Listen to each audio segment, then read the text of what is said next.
The Ohio Harness Horsemen's Association presents Ohio County Fair Racing. Ohio County Fair Racing is brought to you by Big D's Tack and Bet Supply, Cool Winds Farm, Midland Acres, the Ohio State University Veterinary Medical Center, and thestable.ca. Now let's go trackside for all the action.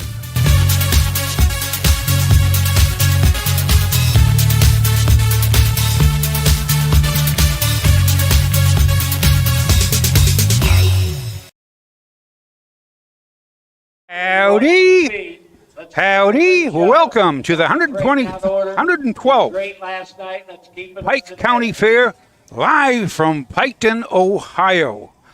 Hello, I'm Tom Pye, the harness guy, along with Chris from Trot and Pace Marketing, and this is the second day of harness racing from Pike County. Well, we have a great card today. We have 9 races. 7 are Southern Valley Colt Circuit, pacing and trotters, 2 and 3-year-olds, colts and fillies. It looks like a good day. It's probably about 77, if I'm not too sure. But yesterday had a track record. Today we have the 8th and the 9th race. We have a free-for-all trot in the 8th. So we have some good trotters in there. And the 9th, it's a free-for-all pace. Both are going for purses of $1,500. And they look like they might be able to register a new track record.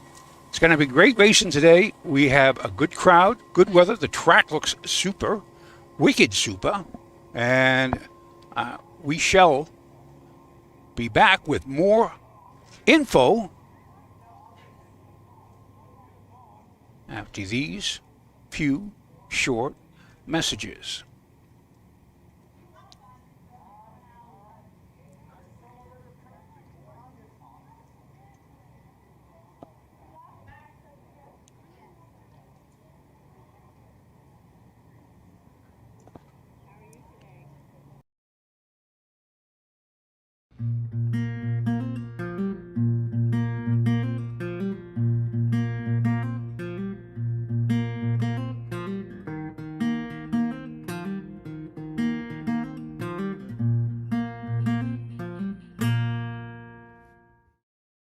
The first official Pike County Fair was held in 1907, but the fair's history dates back even further. Agriculture was the biggest industry in Pike County, and townships would gather every fall to celebrate the harvest. The villages of Waverly and Beaver hosted 3-day events, but a countywide fair moved to Piketon at the turn of the century. The Pike County Agricultural Society was formed and spearheaded the annual county fair. Admission to the fair was 25 cents per person or $1 for the whole family. Tents were used to exhibit livestock and farm goods while horses raced around the track. Trotters and pacers were the featured event. G.W. Rittenauer from Piketon served as the first race secretary for Pike County Fair. Rittenauer's love for standardbred harness racing ran deep. Beyond his duties with the county, he went on to become the first president of the United States Trotting Association. For over 80 years, the USTA has been the overarching organization that protects and promotes harness racing for the entire country. Today, Pike County hosts 2 days of live-action racing. They are a member of the Southern Valley Colt Circuit.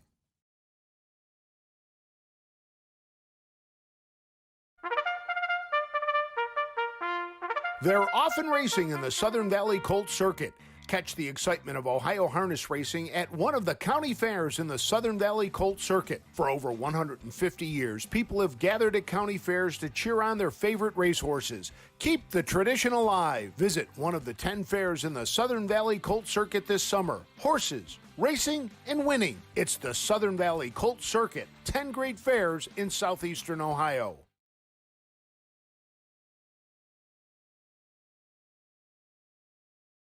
From Ball, Ohio, passed away. Dwayne always had good trotters, had some world champions, and Dwayne loved to race here at the Pike County Fair. Will you bow your heads in a moment of silence in memory of Dwayne Lowe from Malta, Ohio.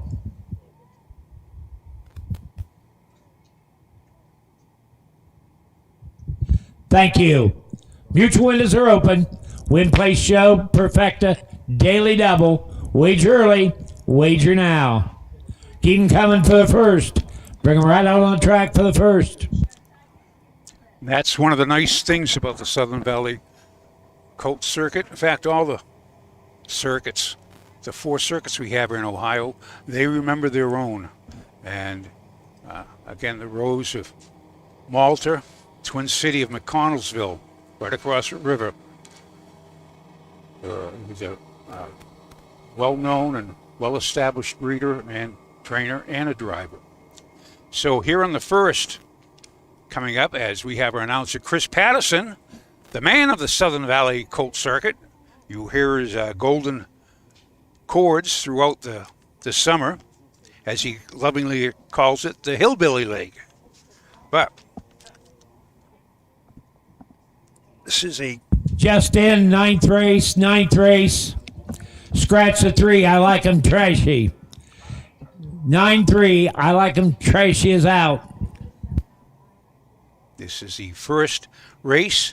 2-year-old colts and geldings. Their pace is going for purse of $4,933. This is the first division. Trophies presented in the memory of Joe Andre from the Richard Noggins Pub. Chilling the most with Austin Hanna. Get Supreme, number 2, Sean Barker II. Born Unordinary. All right, let's get them together, line them up. Parade in order, please. Parade in order. And they are coming out in order, I hope. Here are the horses for the first. First division, 2-year-old colt pace. Southern Valley Colt Stake, $4,933. This race in memory of Joe Andre from Richard Nobbins Pub. Number 1 is Chillin' the Most. Steve Sexton, Xenia High. Brett Swartz trains. Austin Hanner driving. Number 2, Get Extreme. Folk Stable Incorporated of Springfield. William Hart of Carmel. Clarence Folk, the trainer. Sean Barker, 2, driving. Number 3 is Born Unordinary. Greg Clark of Grove City. Burleson of Asheville. Thompson of Commercial Point. Dustin Arledge of Ohio. Dustin Arledge trains the driver, Clayton Pfeiffer. Number 4 is Pop's Fearless Dragon. Home with Jeff Moore of Senecaville, Ohio. Melvin Byler trains. Brady Clemens gets the call. 5 is Gator Club. Bartley Tradition Racing of Pickerington, Ohio. Jim Lupton trains her. The driver, Brandon Bartley. Number 6, Arbin. Richard Owings, MacArthur, Ohio. Earl Owings trains with Alex Hawk. And number 7, Cruisin' RNR. TKO Racing Stable of Greenville, Indiana. Carter trains. Dave Young in the bike. There are your 7 horses. They score 5 wide here at Piketon. Now, here's your warning, horsemen. Watch the whipping rule today. Watch your whipping rule. And the judge wants you to know this first turn is tight. So watch yourself in 7-horse fields in the first turn. It's tight. Thank you. That's it. 6 and 7 score from the second tier. And that, as Chris just mentioned, that first turn is a tight turn. That you leave right out of it and you go right into the turn.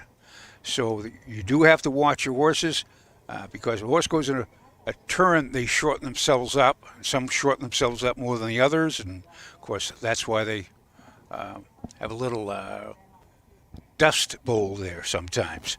But in the first race, guaranteed, a horse will break their maidens. We have these. None of these horses have a win. In fact, the most starts they've had is 2, and that is with the 1, the 5, and the 6.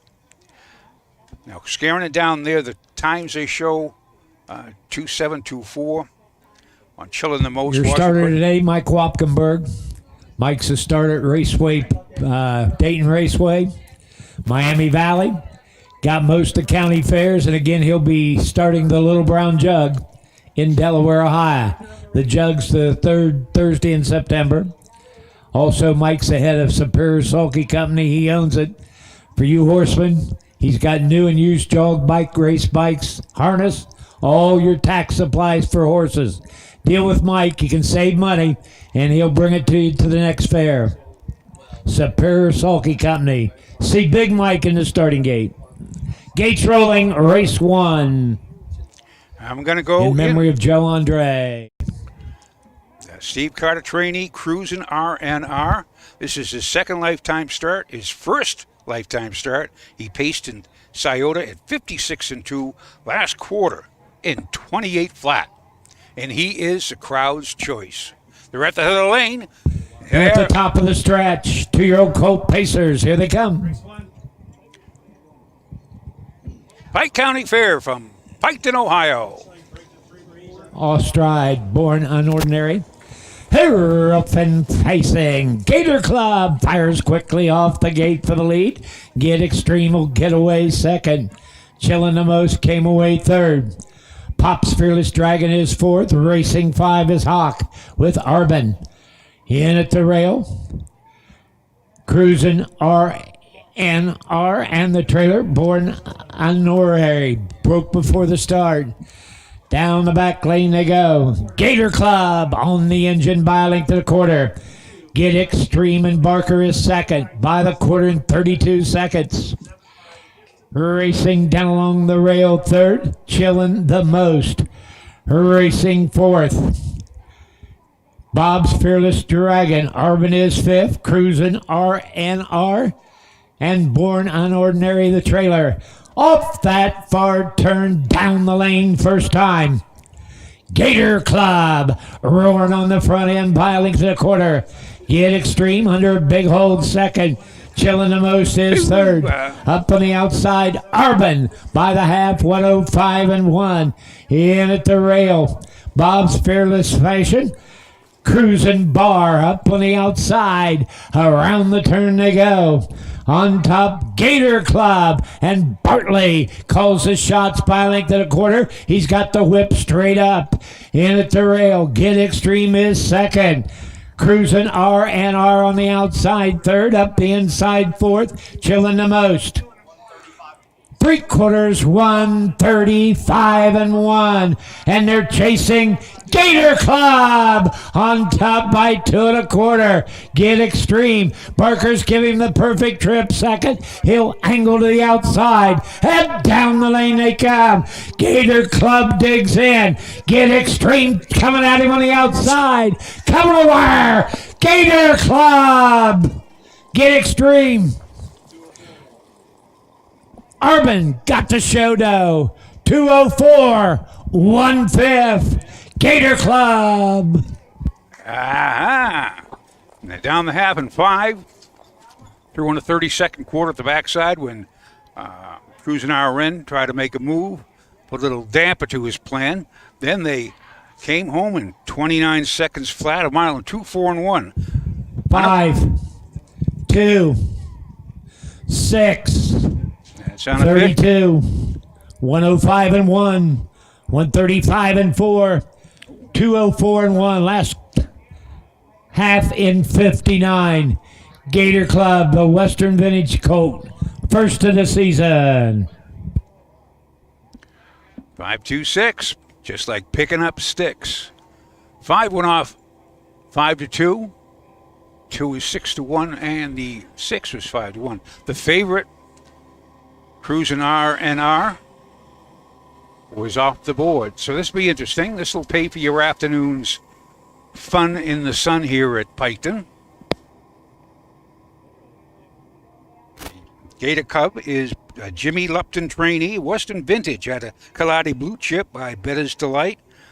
Had $279 on his card. This is his third lifetime start, and he returns to the winner's circle. Back in front of the stands, winner of the first. 2-year-old Colt Pace, Southern Valley Colt Stake. This race in memory of Joe Andre from the Richard Noggins Pub. They went for a jackpot of $4,933. Owned by Bartley Tradition Racing of Pickerington, Ohio. Jimmy Lupton trains. Brandon Bartley, the winning driver. Number 5, Gator Club. He's a 2-year-old big outing by Western Vintage and a Cali Blue Chip. First of the season, 2:04 1/5, 29-2 last quarter, back half in 59, and it's official. 1 Chillin' the Most 5, Get Extreme 2, Born Unordinary 7, Bob's Fearless Dragon 6, Gator Club the winner, Arbin 3, Cruisin' RNR was 4, 32, 105 and 1, 135 and 4, 204 1/5, 527, 613 4, 204 and 1. That was the first race from the second day of racing here at Pike Bring County. your horses on the track for race 2. Win, place, show, perfecta. No changes.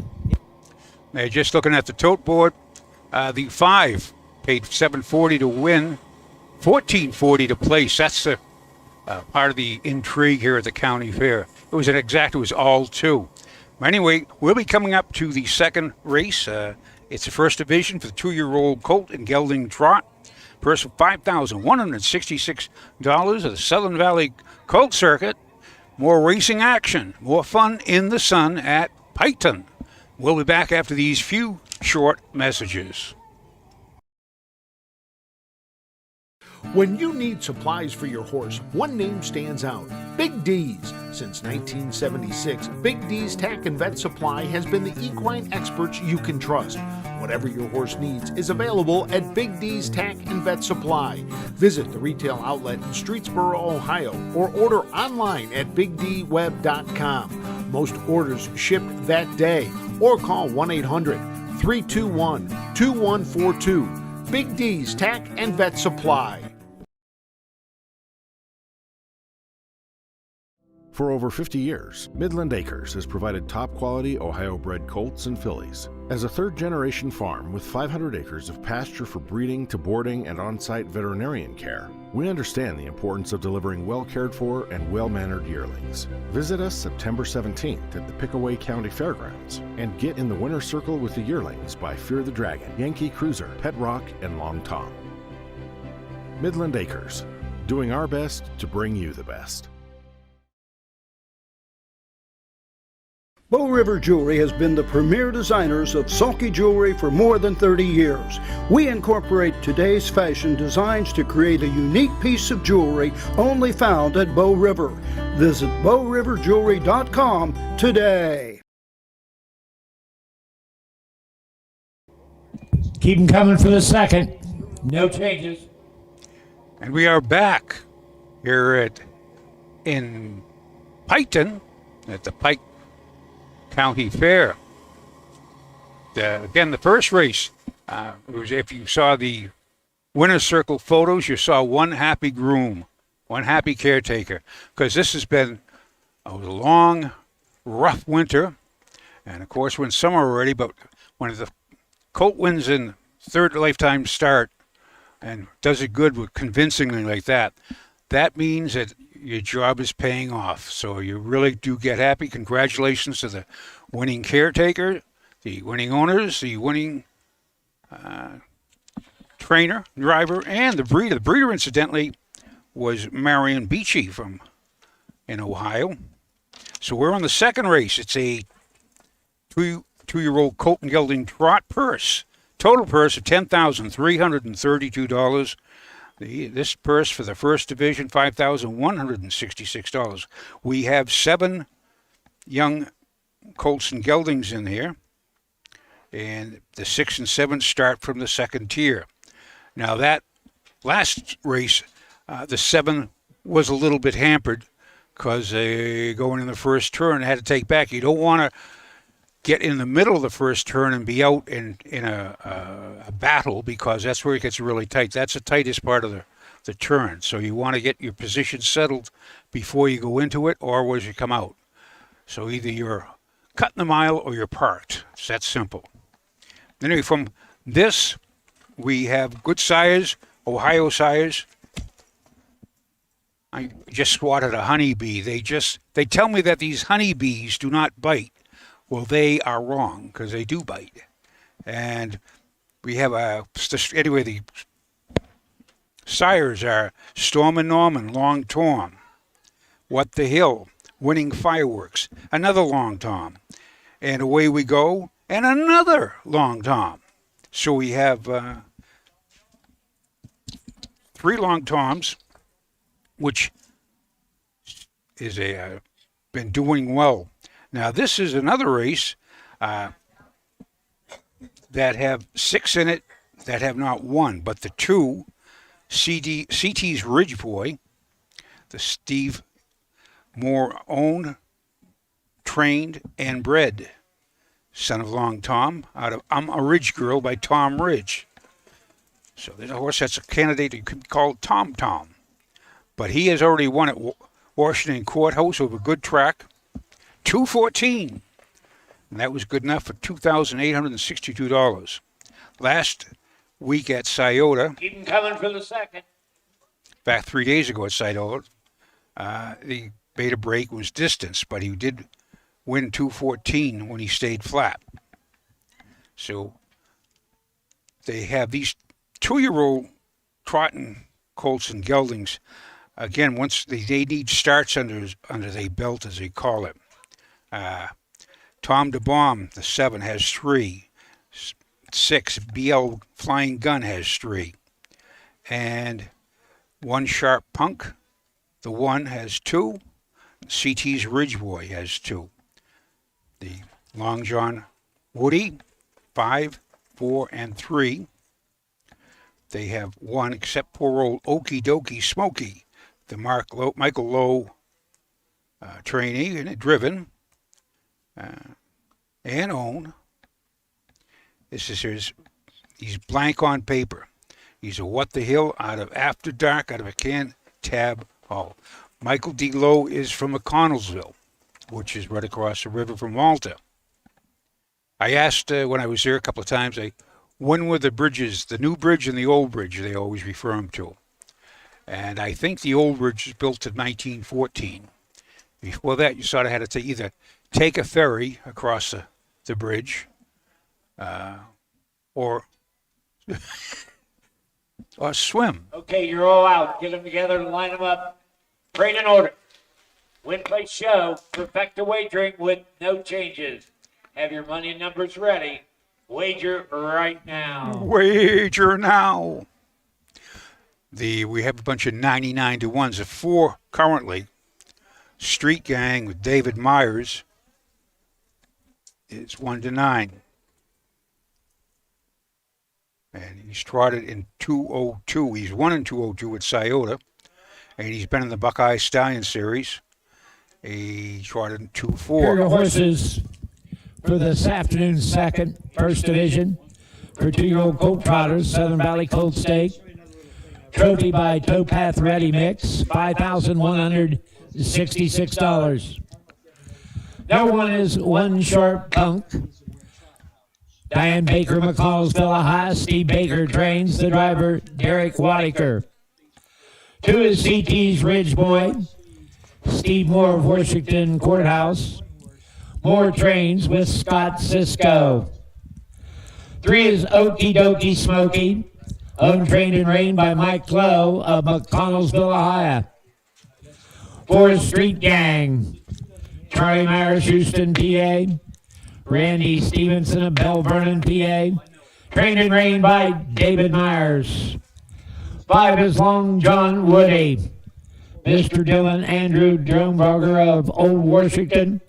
He's trained and reigned by Jeff Kirkbride. 6 is BL Flying Gun. Bartley Tradition Racing of Picturton, Ohio. Jimmy Lupton trains him. Brandon Bartley up. And number 7 is Tom DeBomb. Mary Dawson, Circleville. Dawson trains. Tommy Dawson is in the salt cave. They'll take 1 and go to the gate. That's your field. One great things Well, you heard Chris Patterson. This is the Ohio accent there. Ohio, we always say. Take the trotting hobbles off the 6. Take trotting hobbles off the 6. They must have left them back at the barn. The Tom DeBomb, 3 starts at 1/3, has been in 2:03 and 3 last quarter, 31 and 4 at Scioto. That was in June 21st. So Tom DeBomb has a license to be there. Another good time, Street Gang 2-4 at Northfield in the Buckeye Salad Series with the break. And One Sharp Punk, the 1, shows 2, 3, and 4 last quarter, 31 and 3 and a quarter qualifier at Scioto. So those 3, morning line goes 4, 6, 1. I would have to go with the 4, as with everyone else in the crowd. He is currently 1-5. He is a crowd favorite. Second favorite, 2 co-favorites, the 6 and the 7. Again, the factor there will be the second tier. You have those. This is all young horses.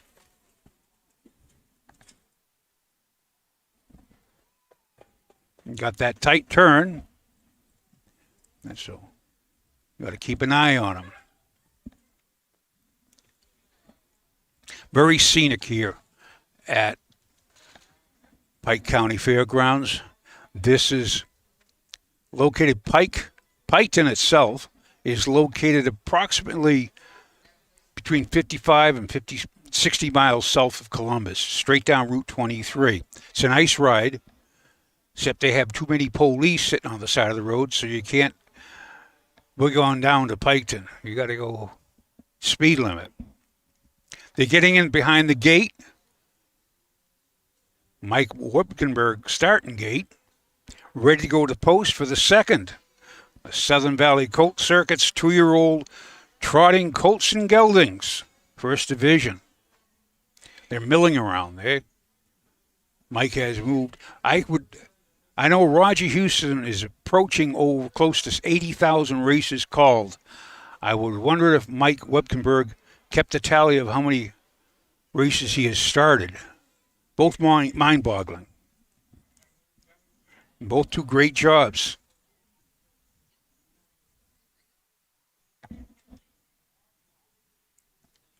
Now, there they go. They're heading towards the gate.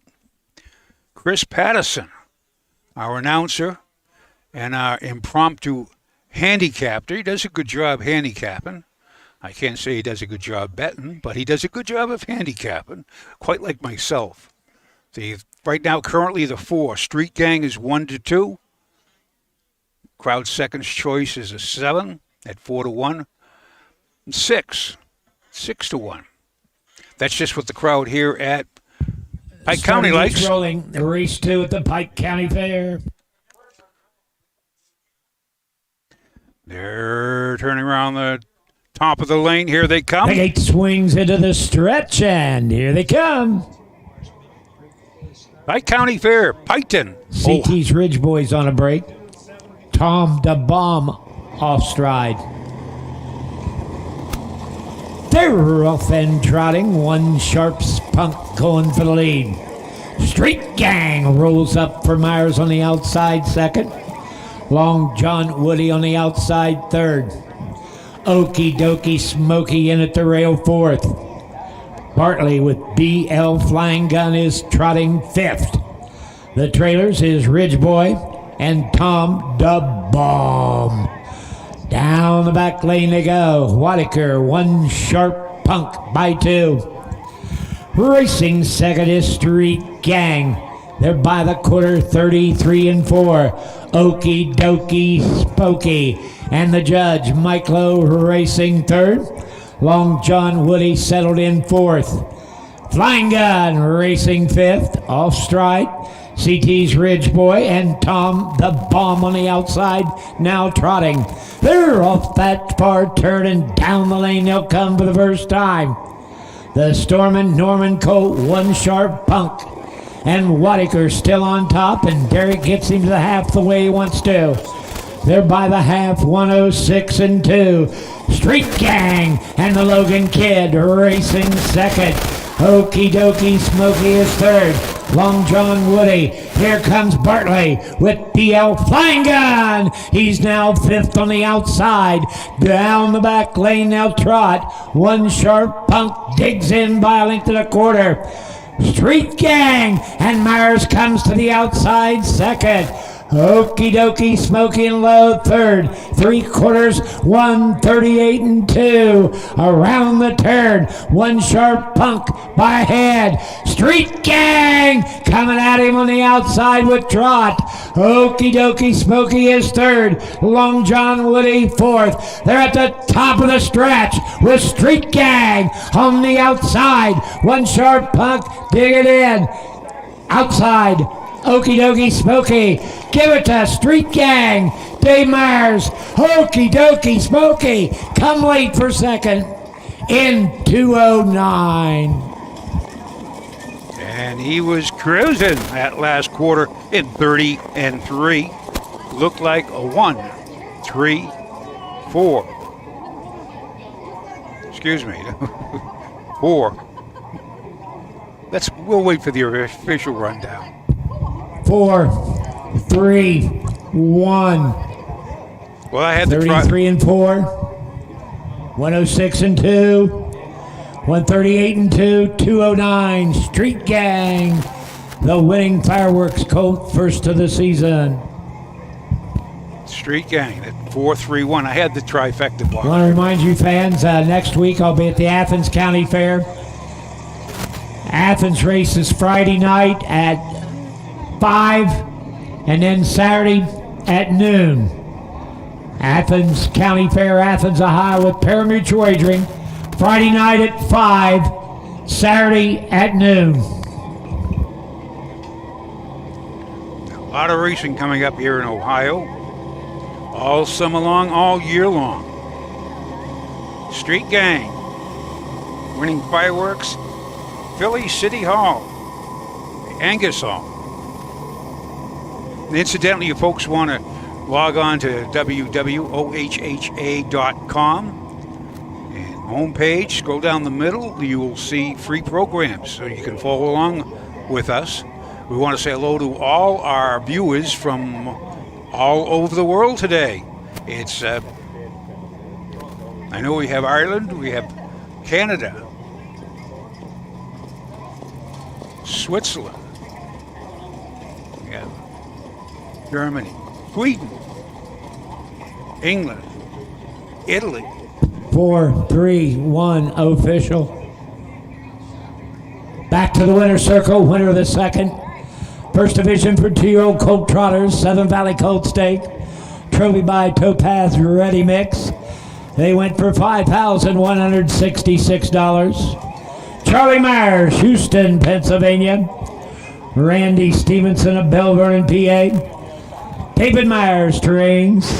Dave Myers, the winning driver. Number 4, Street Gang. He's a 2-year-old brown gelding by winning fireworks out of Philly City Hall. His first of the season in 209.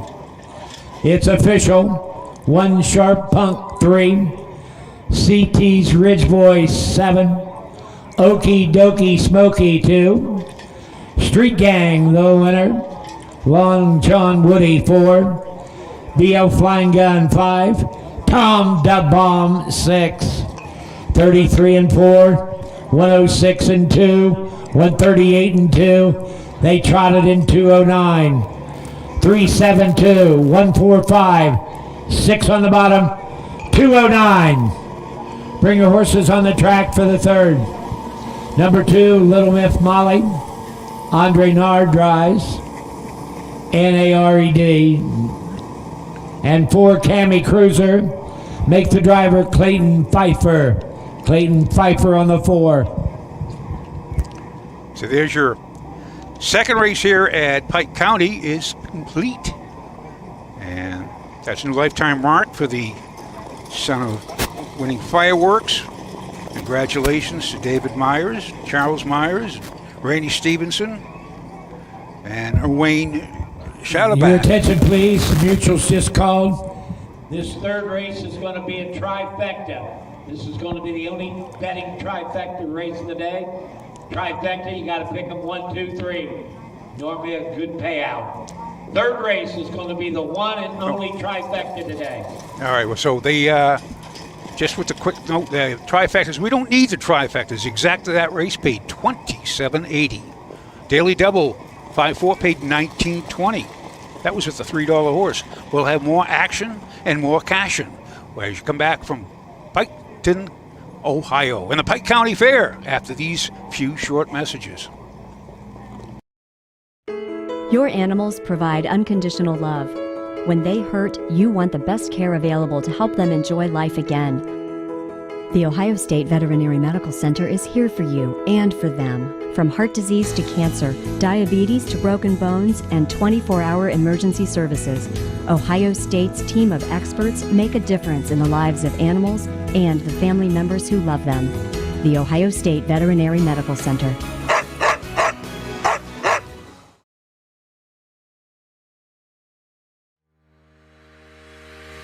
Own a little and love it a lot. TheStable.ca is an award-winning fractional ownership operation. Buy as little as 1% of a racehorse and experience 100% of the thrill.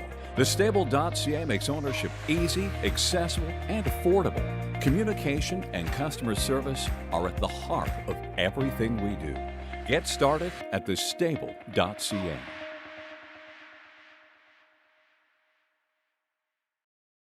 Cool Winds Farm in Lima, Ohio wants to thank all the breeders that supported our first season standing the trotter, Muscle Diamond.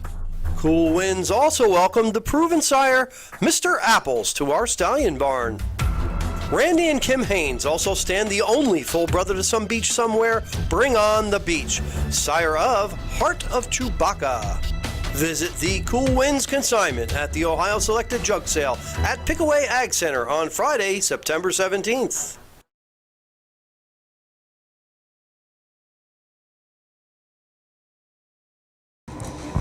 And we are back here at Pike County Fair in Piketon, Ohio. This is one of the many people here at Pike County Fair that make it possible. We've got Andre Davis. Andre Davis, you are on the Pike County Junior Fair Board. How long have you been on the... This is actually my third year on the Pike County Junior Fair Board, and hopefully I'm going to get another year. Sure, well, you'll soon be on the Senior Fair Board. Yeah, I've greatly considered it. Of course. How long you're from Pike? Yes, Piketon? yes. Okay, and how long have you been associated with the fairs? I know my parents, they, especially my dad, he was really involved with 4-H, and he was the one who got me into it. I've been showing since I was actually in 4th grade, so this is my 8th year. And this is not the only thing you do here. You sell the programs. Oh, yeah. So I'll give me a bit more. I announce shows, like announcing the show bills for different shows. Like I know this year I'm doing the hog show, the dairy show, the llama and alpaca show. That's going to be really interesting. So you have your daily llama. Oh yeah. Yeah. Sorry about that. All right. So Andre Davis, fantastic job you do there. The program's in perfect condition. Thanks. They're never wet. So you're just one of the many people here at Pike County Fair that make it possible. Mm-hmm. Thank you, Andre, and keep up the good work. All right, thank you. We are back.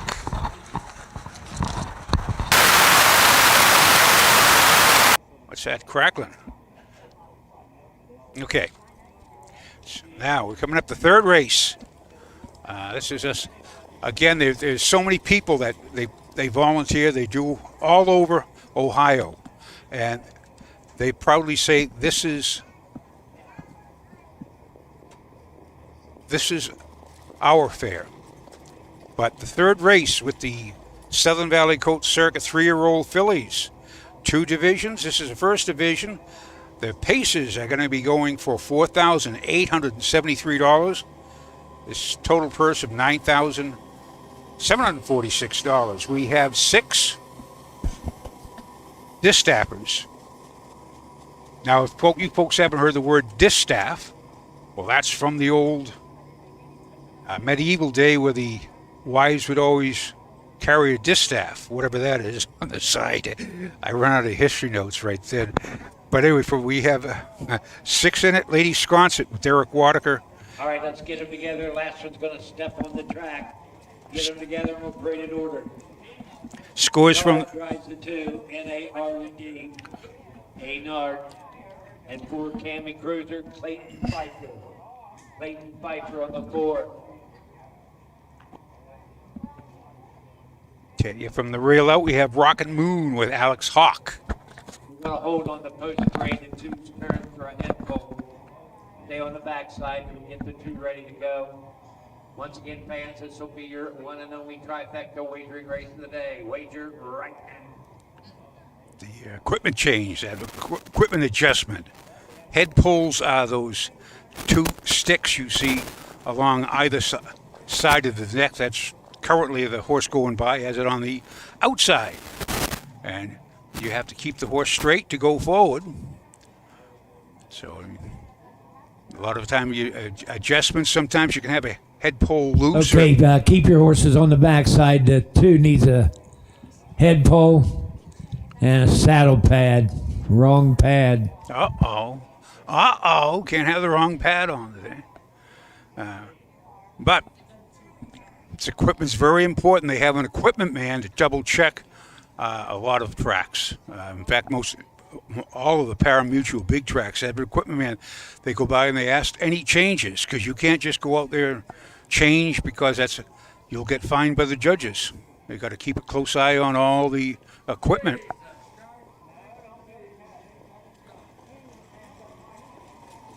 Keep the noise down on the... Yeah, you got it. Keep the noise down the peanut gallery, I always say. But anyway, so we got Rockin' Moon, Little Miff Molly, Jurassic JJ, Cammy Cruiser, Bear Creek Honey, Lady Sconset. Looking at the board, you all have 99 to 1s on the 1 through 5. The 6 is 1 to 9. I got to check out the 6. This is going to be a good good race. Now, speed in it is Bear Creek Honey, Clarence Folk trained, Bill Hart of up there in Carmel, Maine, as she has coming off miles at Scioto, Buckeye Stallion Series, pacing in 52 and 4.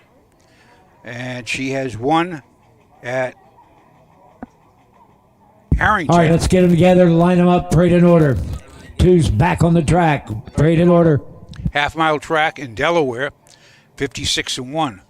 She is currently 3 to 5, as is the 6. Lady Sconset, I think that's Lionel Wadaker, Daryl Wadaker train, has 26,000 on her card.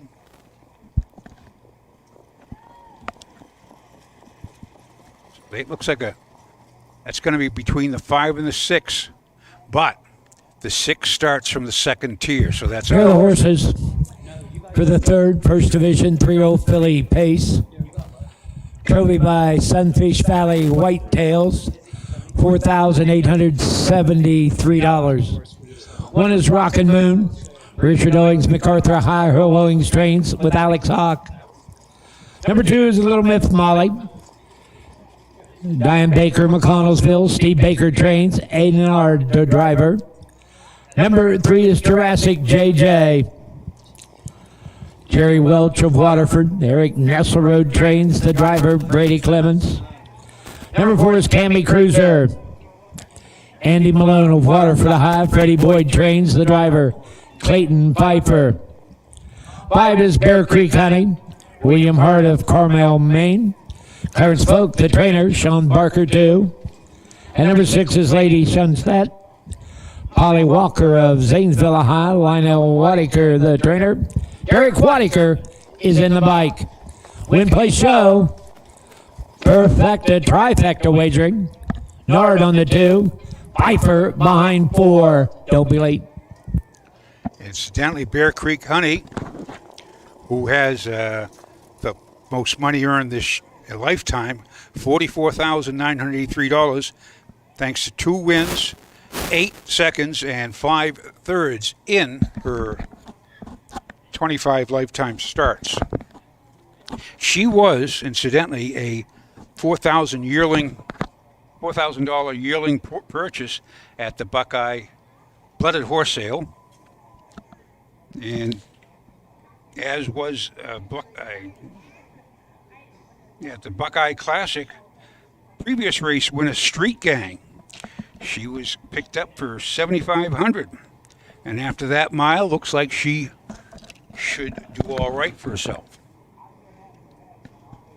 Now on the board, we'll go in the 2 favorites, 5 and the 6, crowd favorites, betting public, and they're both 3 to 5. 1, 2, 3, 4 are 99 to 1. Come on, you hunch players, throw $2 down. You can do it. Just for 1, 2, 3, 4. If it wins, you might pick up a nice meal and a nice breakfast and that's the fun. This is just $2. Whoop. Late flash. We got the 1 just went down to 2 to 1. The Hawkman is Horse now approaching the starting gate. So it's 3 to 5 on the 5. 6 is 2 to 1, as is the 1. This is the 3rd race. 3-year-old pacing fillies, first division. Gates rolling. From the Southern Valley Colt Circuit here in Piketon, Ohio. First division. 3-year-old filly paces are all moving in behind the gate. The gate swings into the stretch. Here they come.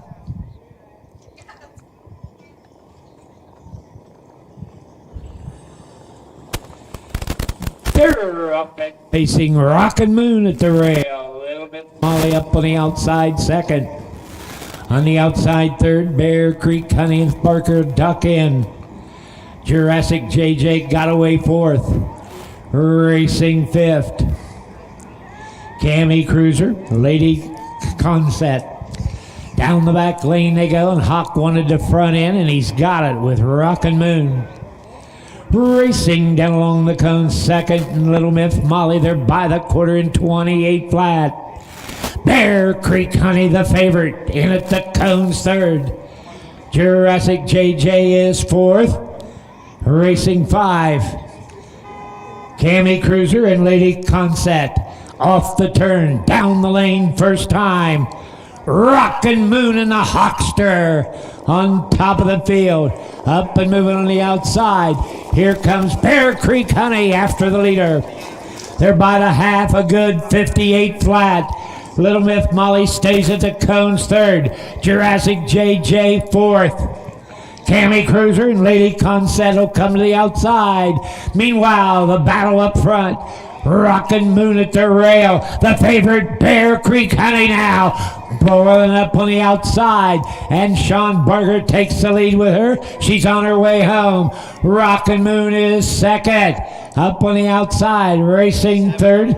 It's Jurassic JJ. 3/4, 127 and 4 around the turn. And Barker asks for more. And he's gonna get it with Bear Creek Honey. She's winging and dinging down the lane. Rockin' Moon second. JJ third. Cover the wire. Bear Creek Honey. Rockin' Moon. Jurassic JJ got the show dough. 156 and 3 in a thriller. Unofficial. 5-1-3 in 156 and 3 last quarter. 28 and 4. And Bear Creek Honey was under the wraps. Under 5, the wraps. 1, 3, 28, 57, 127 and 4, 156 and 3. Clarence Spoke trainee for Bill Hart of Carmel, Maine. Now there was a example, the second tier putting a little crimp in Lady Sconset. And she just got away last and waited for the action to settle down. The action never settled down. Down the half, quarter 28, half and 57. There was a breather. 5, 1, 3, official. So they did get down the 3/4 and 127.4, then smoked home and 28.4. You are not going to catch anybody in 28.4. Lady Sconset tried her best. Sconset, incidentally, is a town on the far side of Nantucket Island off of Massachusetts. Just talking about it. During this winter time, it's probably a population about 4,400 people. During the summer in August, the population swells to over 45,000. Making her way back to the winner's circle. Official winner of the third, first division for 3-year-old Philly Pacers. Trophy by Sunfish Valley Whitetails, $4,873. Owned by William Hart of Carmel, Maine. Clarence Folk, the trainer. Sean Parker II, the winning driver. Number 5, Bear Creek Honey. 3-year-old Brown Filly by School Kids out of Trouble Talk. Second win of the season. Very impressive here today. 156-3. Of course, Sean Parker II. Big night here last night. He had 4 wins. Back here today with Bear Creek Honey. It's official. Rockin' Moon 2. Little Myth Molly 6. Jurassic JJ 3. Gammy Cruiser 5. Bear Creek Honey the winner. Lady Conset was 4. 28, 57, 127-4, 156-3, 263, 514, 56-3. Bring your horses on the track for the fourth. Number 5, Cash Hall Philly. Make the driver Derek Wadiker. Wadiker on the 5. 6, Rose Run Wildcat. Her driver, Dustin Hanners. Austin Hanners. Austin Hanners on the 6. So, as the third race is now complete, 3 of 9 today. We shall be back for the fourth race in the Southern Valley Colt Circuit. We shall have 3-year-old filly trotters going to one shot for the pot. $8,606. There are 6 in it. One's gonna win it. We shall return after these few short messages. When you need supplies for your horse, one name stands out: Big D's. Since 1976, Big D's Tack and Vet Supply has been the equine experts you can trust. Whatever your horse needs is available at Big D's Tack and Vet Supply. Visit the retail outlet in Streetsboro, Ohio, or order online at BigDWeb.com. Most orders shipped that day, or call 1-800-321-2142. Big D's Tack and Vet Supply.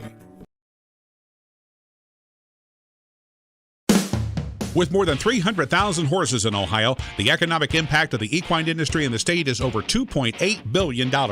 Much of that value comes from standardbred horse owners, breeders, trainers, and drivers who participate in the sport of harness racing. The mission of the Ohio Harness Horsemen's Association is to preserve, protect, promote, and serve the entire standardbred industry in Ohio and beyond. To learn more about the Ohio Harness Horsemen's Association, go to ohha.com. That's ohha.com.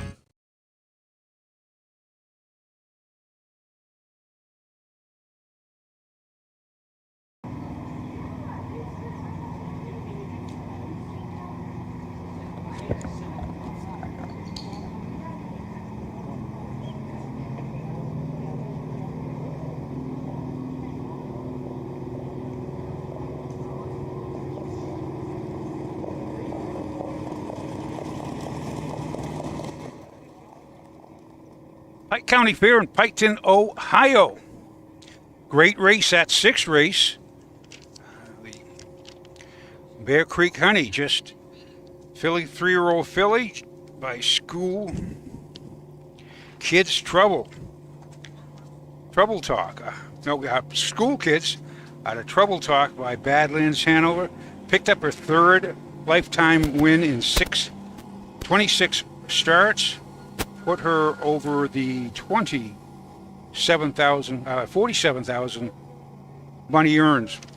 So with the fourth coming up, we have the 3-year-old filly trotters. Incidentally, 3-year-old filly trotters, this is a good field, but here's a couple. They are 1, 2, 3, 4 out of the 6 haven't won this year. So they were looking for their seasonal win. You have the one Little Sammy, Brady Clemens, Eric Nesselrode, Casey Clemens from Malta, Ohio, has the most money earns this year with $17,614. Mark of 155 in Scioto. Charlotte K. Steve Carter, trainee, was an Ohio Select yearling, $14,000. Before You Go, Blooded Horse Sale, $10,000. And Rose Run Wildcat, Hugh Beatties and Larry Reif's filly by Triumphant Caviar brought 28,000 at the Ohio Select sale. She has one win in 16 starts. She's been third, second. She's been trotted in 58 and 3. This might be the night, might be the day. Today's the day. But guaranteed, we shall have a good battle between the 1, the 6, and the 2. 1, 2, 6. And the crowd favorite right now is the Keep 1. Keep coming for the 4th. Keep them coming. Wadaker 5, Austin Hanner 6. Win Place Show, Perfecto Wagering. Incidentally, while this is the wrap-up of the Pike County Fair, our broadcast and racing action still continues. We will be over at Eaton at the Preble County Fair. That's way on the other side of Ohio, right near the Indiana border. 1 p.m. tomorrow. I don't know who our talent teams are because I have a tough time keeping track of where I'm going. Horses are coming on the track for this 4th race. We will be at Bowling Green on... Oh, no, we're going to go Columbiana Fair there in Lisbon, right near Pennsylvania, on Monday. And Eaton tomorrow. Then my phone. Yes, the 3rd and the 4th of Bowling Green. Oh, my phones are buzzing trying to correct me. We'll be somewhere, I know that. But Eaton's a nice little... Eaton, home of John Weiss. His sister Kim. So he says John gets... he's a starter, a presiding judge. He does one of the many hats he wears. John always... If I were talking, he says, say a shout out to Kim. So his sister Kim down in Florida. So Kim, I'm beating John to the punch. Hello from Pike County. So if the horses are now approaching for just milling to start the post parade, Chris Patterson is ready to give him introduction. Now they turned away. We have 5 out there. We're waiting for 1. That's what it is. We're waiting for this A horse. I don't know which one it is. But here at the county fairs, it's tough because you might have a horse in the 3rd race. If you have to go to the testing area, which is called a spit box, they take the saliva and they take urine samples and blood samples, and that'll tie you up. You'll have to rush back to get your other horse. I won't say it's a low budget, but that's basically what everyone is. You don't want to be spending too much money out. There's a lot of, you got to keep your expenses down with when you travel.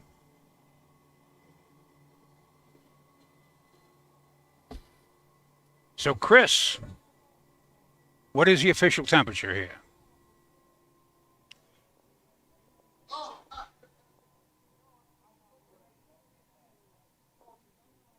We have a slight breeze. It's sunny. I'm in the shade. 76 degrees. A little bit muggy, but not. Now we do have a nice breeze. Now, they're still waiting for one horse.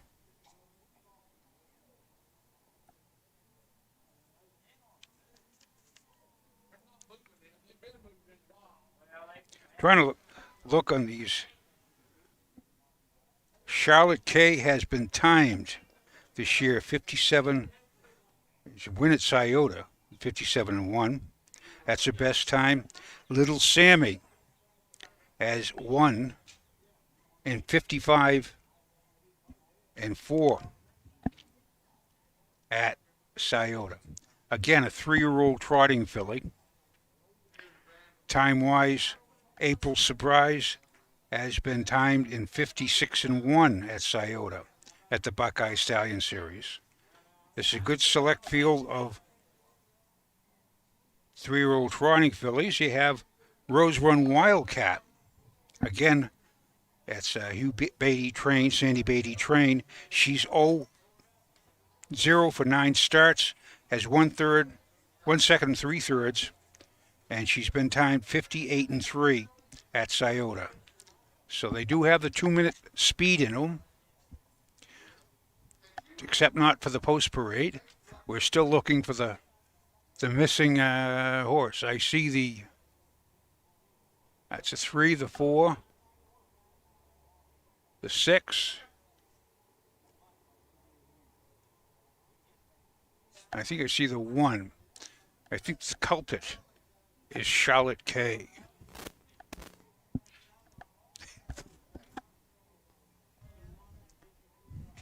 Charlotte K is worth. All right, gentlemen, let's get them together, line them up, parade in order.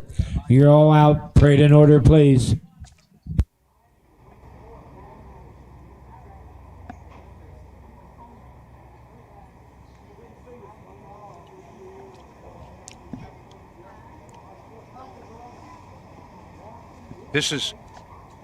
They have horses here year-round at Piketon. Track's in good shape. And so far, I shouldn't open my mouth, it's right alongside a railroad track, so we will get... Here are the horses for the 4th. 1 division, 3-year-old filly trotters, $8,606. Trophy by S&A Forest Products. 1 is Little Sammy. Casey Clemens, Malta, Ohio, Herrick Nelson Road trains with Brady Clemens. 2 is Charlotte K. Tammy Carter, Londonderry, Adam Freeland of Brooklyn, New York, Cass Gallagher of South Haven, Michigan, Steve Carter, the trainer, with Dustin Bothman. 3 is April Surprise, Steve Bateson of Rudolph, Ohio, Sandy Beatty of Orient. She's trained and reigned by Sandy Beatty. Number 4 is Before You Go Go, Folk Stable Incorporated of Springfield, Ohio, William A. Hart of Carmel, Maine, Clarence Folk, the trainer, Sean Barker, II. 5 is Cash Hall filly, Casey Clements, Malta, Ohio, Eric Nesser, the trainer, with Derek Wadiker. And number 6 is Rose Run Wildcat, Sandy Beatty of Orient, Larry Riff of Alexandra. Beatty trains Austin Hanners in the Sulky. They'll take 1 score and go to Big Mike. Win place show, perfecta wagering. Wadiker 5, Hanners 6. So looking at the public choice is the 4. Before You Go Go. Clarence Folk, trainee. And Away We Go. Before You Go Go out of Lively. Livia's Secret, Muscle Yankee mare. Now, this is her third start. She has 1/3 in, that was at Ottawa. And that was the second fair of the season. Then she was off for close to a month before she went down to Washington Courthouse, made a break, trotting 2:12 and 4. That was on the 21st of July. Now, before you go at even money, I sort of scratched my head because I do like the 2. Stepping down from a Buckeye Stallion series. He finished 3rd 2 weeks ago at Northfield, trotting 56 and 2. And she looks like the one. She's on the board 6 out of 9 starts. And 2-1 on that. So the crowd's choice is the 1-4. And I shall say no more about that. That's all I got to say about that. They did a story of my life. It's sort of similar. It's called Forrest Grump. What do you mean, Forrest Grump? You can't talk to me like that. But anyway, 6 in it to win it. They're still middling around the backside. Somebody's adjusting equipment. Again, when you're on you want to make sure everything's all set and ready to go when you hit that first turn. That's a tough turn. Horse will change their gait, their stride. They'll shorten up. Some get the head cranked around. That all depends how that turn affects them. It's a sharp turn, as they call it. And you go right into it. It's like the gate springs and boom, they're right in the first turn. But you do have a nice long stretch. That's why it's more of the stretch than the going in the first turn. Let me double check on a few things. Moving up, moving in at the 4th at the Pike County Fair.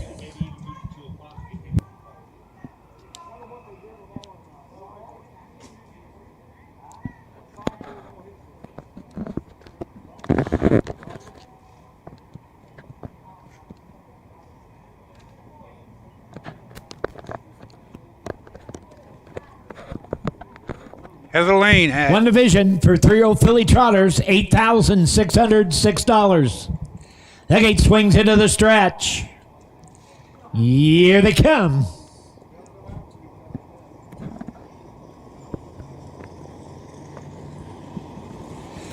They're off and trotting before you go, going for the lead. Little Sammy with a rush at the rail. As they race into the turn, on top, before you go. Cash Hall filly is trotting up the inside second. Little Sammy third. Racing fourth, Charlotte K, back trotting. Rose Run Wildcat and Cash Hall filly. Down the backside in 32 flat. Before you go, and Sean Barker II shows the way. Cash Hall filly is down on the cone second. Little Sammy third. Charlotte K fourth. Racing 5, Rose Run Wildcat. April Surprise trails following a break. They pass by the stands and the fans first time. Before you go, the leader. Here's Little Sammy moving up on the outside. The half, 105 and 3. Into the turn they go. Before you go. Little Sammy's got a lot of trot. Up on the outside. From the outside from third, Charlotte K with trot. Inside fourth, Cash Hall filly. Down the backside, they motor to the 3/4 mile mark. And Little Sammy shows the way. 3/4, 135 and 4. Racing second. It's Cash Hall filly to the outside. Inside. Before you go. They're at the top of the stretch. And Little Sammy and Brady Clemens shows the way. Off stride went Charlotte Kay. Put a ring around. Little Sammy. Rose Run Wildcat.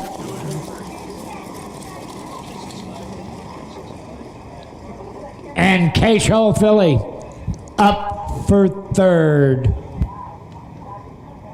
204 and 3. Little Sammy, a jog burglar.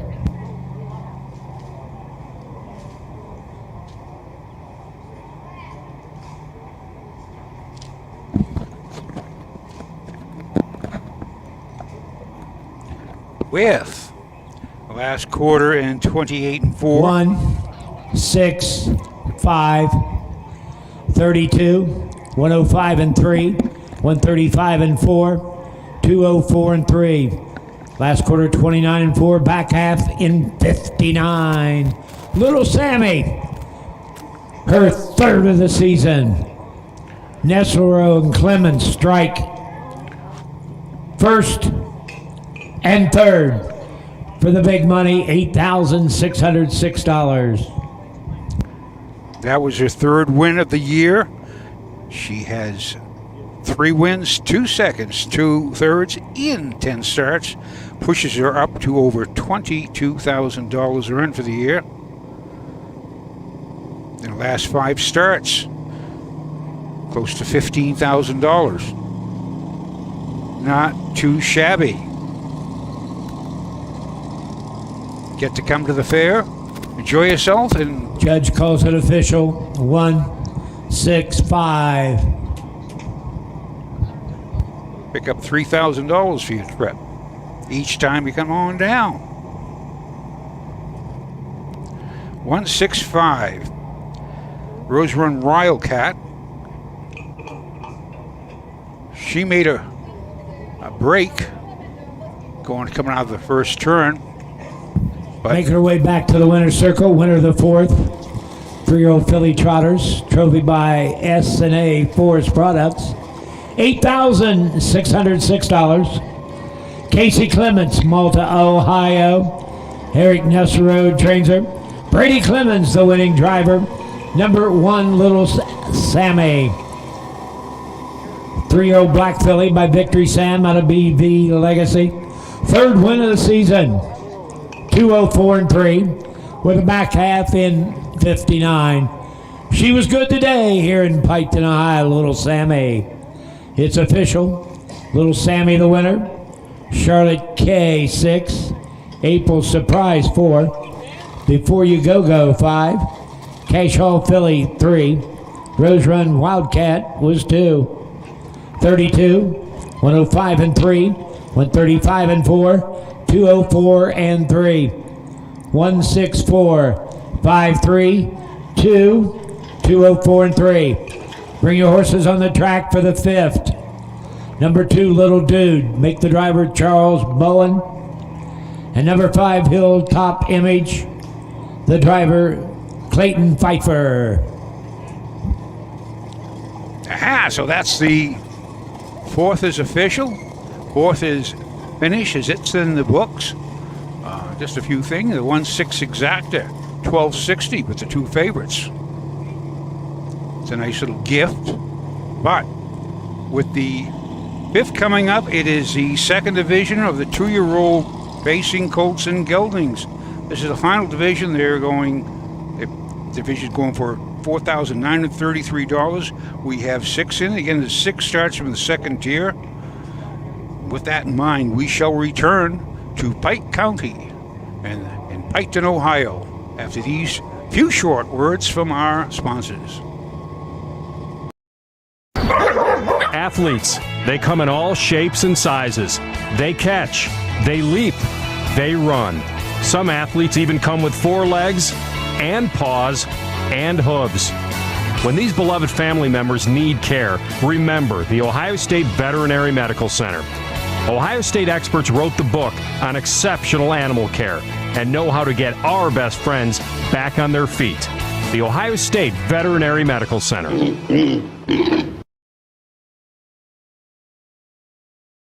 For over 50 years, Midland Acres has provided top-quality Ohio-bred colts and fillies. As a third-generation farm with 500 acres of pasture for breeding to boarding and on-site veterinarian care, we understand the importance of delivering well-cared-for and well-mannered yearlings. Visit us September 17th at the Pickaway County Fairgrounds and get in the winner's circle with the yearlings by Fear the Dragon, Yankee Cruiser, Pet Rock, and Long Tom. Midland Acres, doing our best to bring you the best.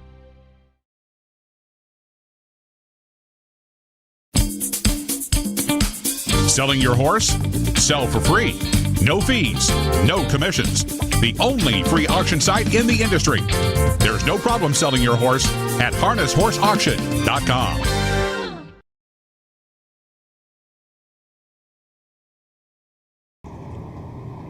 We're back live from Pike County Fair here in Piketon, Ohio. Nice afternoon. A little sultry, but it's nice little breeze. Sometimes it just died down. But we've had some great racing all under the belt. We've seen great last quarters. We've seen a mile in 56 and 3 in the Southern Valley Colt Circuit 3-year-old filly first division, won by Bear Creek. Hey, we need to squad over to the mutuals. We need to squad over to mutuals right away, please. Right across, squad. Watch it warming up, horses. We're going to have the ambulance probably crossing there. Watch yourself.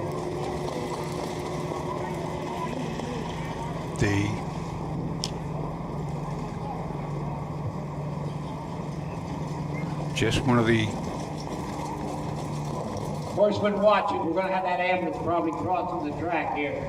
Over to the mutuals, over towards the grandstand. Watch yourself warming up. Go straight over, ambulance. Go straight. Go straight.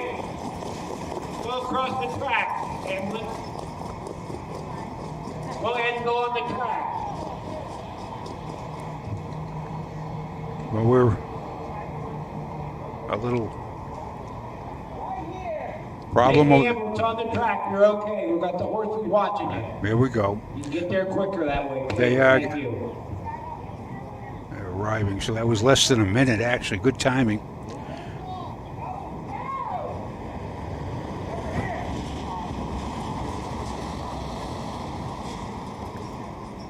Okay, little intrigue, but we'll be. Things looks like we got people. Take care of. Keep the horses on the backside. Thank you. We're in the grandstand, so we don't have any privy to any sight or information, but it's just we'll see what happens, and hopefully things will be all right. The ambulance over there, they'll take care of that. We've got several medics, and but we were up for the 5th race here at Piketon, the Pike County Fair. We have there'll be a little delay.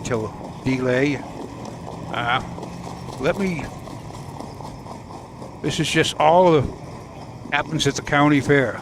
Just everyone's involved. Everyone's heading over there. They want to see what's going on, but it was my man. John, I was going to interview John, and he run over to come back here, John.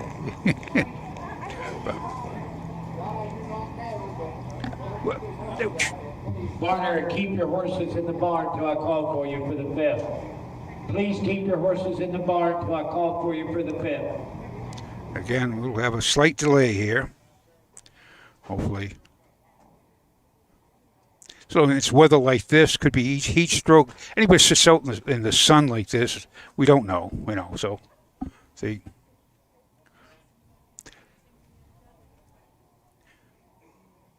This is, I know out in the center field, in those bleachers, one older gentleman was out there and he wasn't wearing a hat. And he got dehydrated, and you need to be covered up. You got to keep hydrated, drink plenty of water in the this weather, and that's what happens here.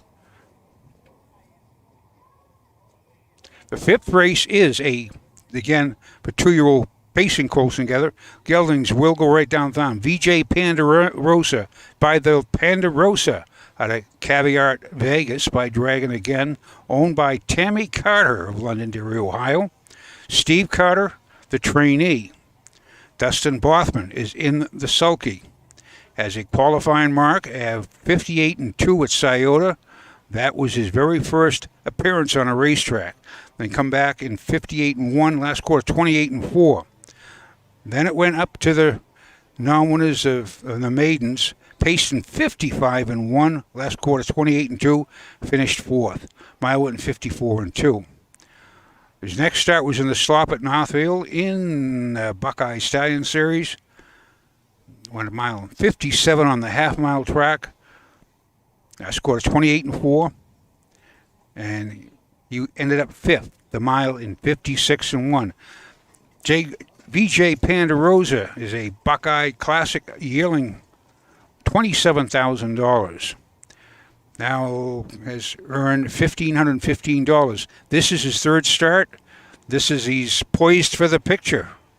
And this one, Little Dude is number 2, a 2-year-old gelding by Do Me That Again. Out of Cinderella Story by Always a Virgin. Qualified first start on July 5th. 2 minutes and 3/5. Won the last quarter 28-3. It was 7th. Qualifiers went in 57 and through. His first start in the Ohio Fair Circuit in Mount Vernon, he paced in 2:03. So this is his second second lifetime start. Number 3, the Iron Throne, 2-year-old gelding by Fear the Dragon. Amber Delight by Better's Delight, owned by Steve Sexton of Xenia, Ohio. Trained by Brett Schwartz, driven by Austin Hanna. And this colt, this gelding, win at Iliad in 2-3. And that's his single win. Last week at Washington Courthouse, paced in 2:01-3. Come last quarter 29-3, and was third. Beat a length and a quarter. This nice colt been 57-1, 57-4. So this will be competition for the one for sure. Our number 4 horse, Zip It Ronnie, is a 2-year-old colt by Big Wrist out of Waffles Ice Cream by Real Desire. Now I'm getting hungry. But this is second start, third start, has 2 seconds, and has paced in 59 a qualifier at Scioto with the last quarter 27-3. And finished third. Now beat 7 lengths. He picked up 6 lengths in that mile. Nice colt. This is another. This will give 1, 2, 3. A 1, 3, 4. Hilltop Image, a 2-year-old gelding by Racing Hill out of Sweet Reflections by Rockin' Image. This is the second lifetime start. His first start at Wilmington made a couple of breaks. It was distance in the mile and went in 59-3. And the 6 geldings, 2-year-old gelding, is an And We Gone. It's by Racing Hill, Niana Hanover, out of Western Ideal, by Western Ideal. This is the gelding's second lifetime start and went 2-7-2 at Washington Courthouse. Last quarter 30 seconds, finished fourth. It's trained by Clarence Folk and driven by Sean Barker, the second. Now, your attention, horsemen. Keep your horses on the back side. They're going to transport, so we don't have an ambulance. Another ambulance is on its way. But this ambulance is going to transport. So don't bring your horses on the track till I call for you. till we get the other ambulance here. Thank you. Okay, so that's our. Just got notice a ambulance going to try. We're going to have a delay here. I think I'll go talk over to John. John, as I've seen him, many a fair. I won't say he's a elderly gentleman because I think I might be older than him, and I feel like a kid again sometimes. So this is John, and I know his last name like my own, and I don't know my own last name. John, how are you?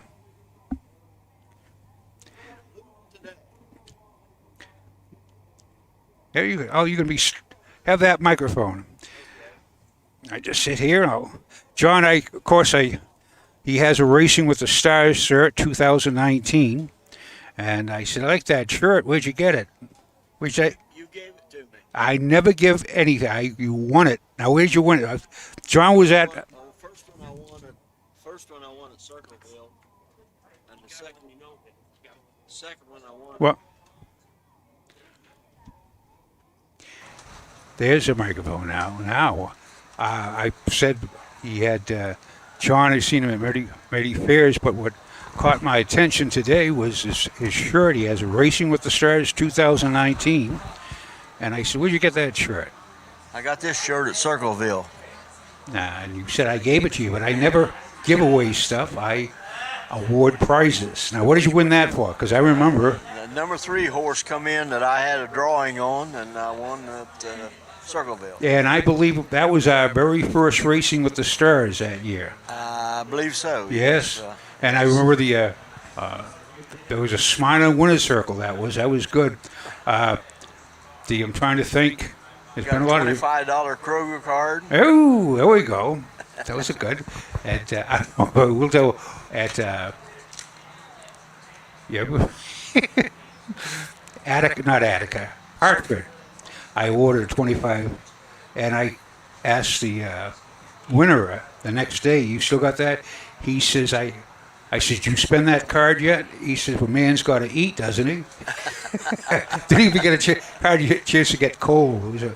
But yeah, now John, you live originally from where you're originally from? Beaver, Ohio. Okay. In Pike County. Pike County, and you retired since? I have been retired since November of '90. I worked for the railroad in Lakeland, Florida. Okay, and now you, since you retired, you've been visiting our fairs, haven't you? Yes, I have. I come back to Ohio just about every summer to my family farm at Beaver, Ohio. And how many fairs you able to get in during the summer? I usually catch about 6 or 8. That's good. Fairs in summer. And which one's your favorite? Pike County. Pike County? Okay, absolutely. Because home fair. I used to show here at Pike County as a 4-H'er in the 50s. So you're truly a part of Pike County. That's true. Now, what did you show? I showed hogs. Okay. One year I showed a steer. Was it a bum steer? Did you win? No, it was a bum steer. Okay. So now hogs, of course, I'm a country city boy idiot, but I don't. But I've heard that you to weigh a hog, you can tape measure them around the girth and the length and multiply it by something. You can guess its weight. Is that true? You got me. I don't know. All I do is put it on scales. Okay. Oh, there's the easy way. Yeah, right. But yeah, I read that, I think, in Farmer's Almanac or something. But in fact, the biggest, largest hog, the heaviest hog there ever was, I'm trying to think, it was Bo Billy or something like that. And it's a boar hog, I believe they had on display at the Ohio State Fair, I think. And how many pounds did that weigh? You know, I don't know for sure, but I seen one up there that weighed 900 and some odd pounds. Okay. Now, that's just a guess. That's it. Well, you didn't take the tape measure around the no. Know. Now, what's your favorite? Have you seen a lot of horses race here? Do you have a particular horse that you like? Well, this year I've been watching Pike. Pike Pet, I'm sorry. Okay. It's out of Pet Rock, but it's a man out of Chillicothe owns the horse. I met him at Wellston at the fair, at the races at Wellston, and he had just bought him a week before and he run away with it, won by about 10 lengths. That's it. What's the word? Auspicious start that was. But he hasn't done that good since. Oh, well, it was like a flash in the pan. Sometimes it happens. It's I've seen them, new barn, new scenery, and bam, they win. They go ahead, take a lifetime mark, and then they settle in their old usual self after that. Well, yeah, again, what fairs have you been to? This year I've been to Circleville, I've been to Wilmington, I've been to Courthouse. Let's see. Do you stick? And Jackson County, Jackson. Wellston. Okay. And then here at the Pike County. Okay. Well, that's pretty much what you do. Strictly, mostly Southern Valley Colt Circuit, don't then? I'm sorry? Southern Valley Colt, the southern portions there. Well, something within 60, 70 miles of Pike County, yes, sure. is what I cover. Hey, Some years I have been to Marietta, which is a little bit farther. And I've been to Lancaster. Yeah. I saw you up at Lancaster a couple of times through over the years. But, yeah, I tell you, it's what the great thing about Ohio, we have 65 county fairs with racing. We have 4 parimutuel racetracks. We have Scioto, which is in Columbus. Yeah, and south of Columbus. That's just about 50 Franklin miles County, from here. Yeah, that's about 80 miles from me. Yeah. Okay, and then there's Miami Valley. I haven't been there. Okay, that's all. That's the newest track we got there. Where's that? Around Cincinnati somewhere? Or? Yeah, down there by it's Lebanon. About Lebanon. Cincinnati, there. It's that Yeah. portion of the state, and they also Dayton, which is a new track.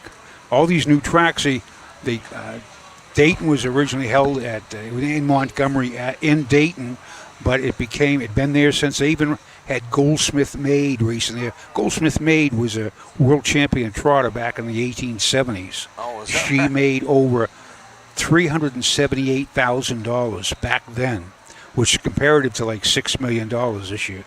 Huh. Yeah, but that was Dayton, and the Wright brothers flew their first commercial flight from Dayton to Columbus. Columbus, yes. I About believe I read something about that. Yes. But I mean, so there was a lot of history in the fairs throughout Ohio. So you have Northfield, which is up in Cleveland. Northfield was originally one of the first starts of the Grand Circuit. There's 4 tracks that join. There's Northfield and excuse me.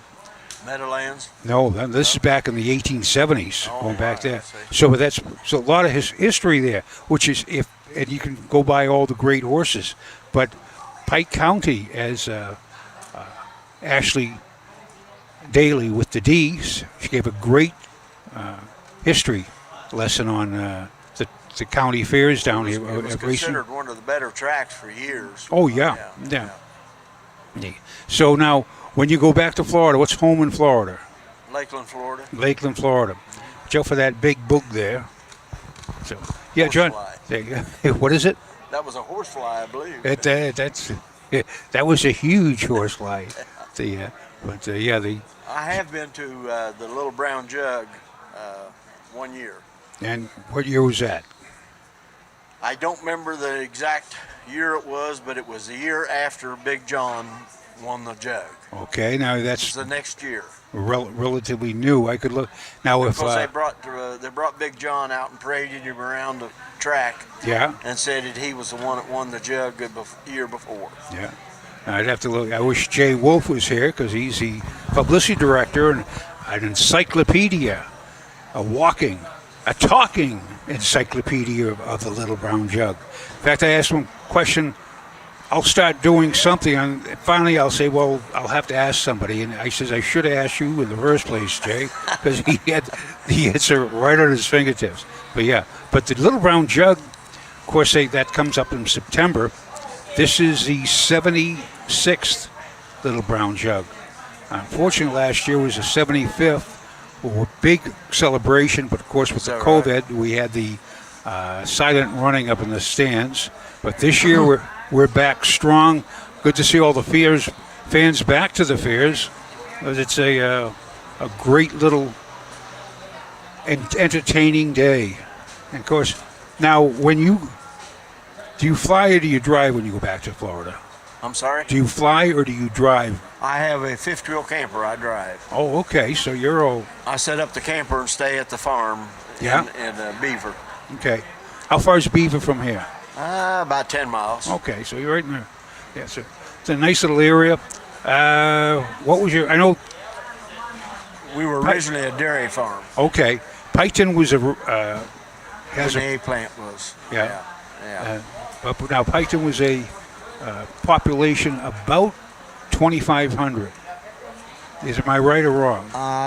You know, I never did hear what the population was. It used to be the county seat until years ago, and went to Waverly. Yes, Waverly. And Waverly is below 5,000 now because they're called a village again. Again, in Ohio, a city becomes, or town or village becomes a city at 5,000. At 5,000. Yes. So that I'm trying to think. Of course, back east it's about 19 to 20,000 there. Oh yeah. Maybe 25,000. Well, Pike County is probably the one the least populations, and as far as that goes, in the state, I would say. Yeah.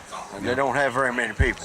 What was the main industry here in? The atomic energy plant that come in here in the early 50s. Yeah, it's one of 3 in the United States, I believe. Yeah, there was one here, and there was one at Paducah, and Oak Ridge, I believe it was. Oak Ridge, yeah. I'm not sure about that, but I knew there was one, those two. But yeah, and but that was. Is it still running? They're in the process of tearing it down now. Ooh, so.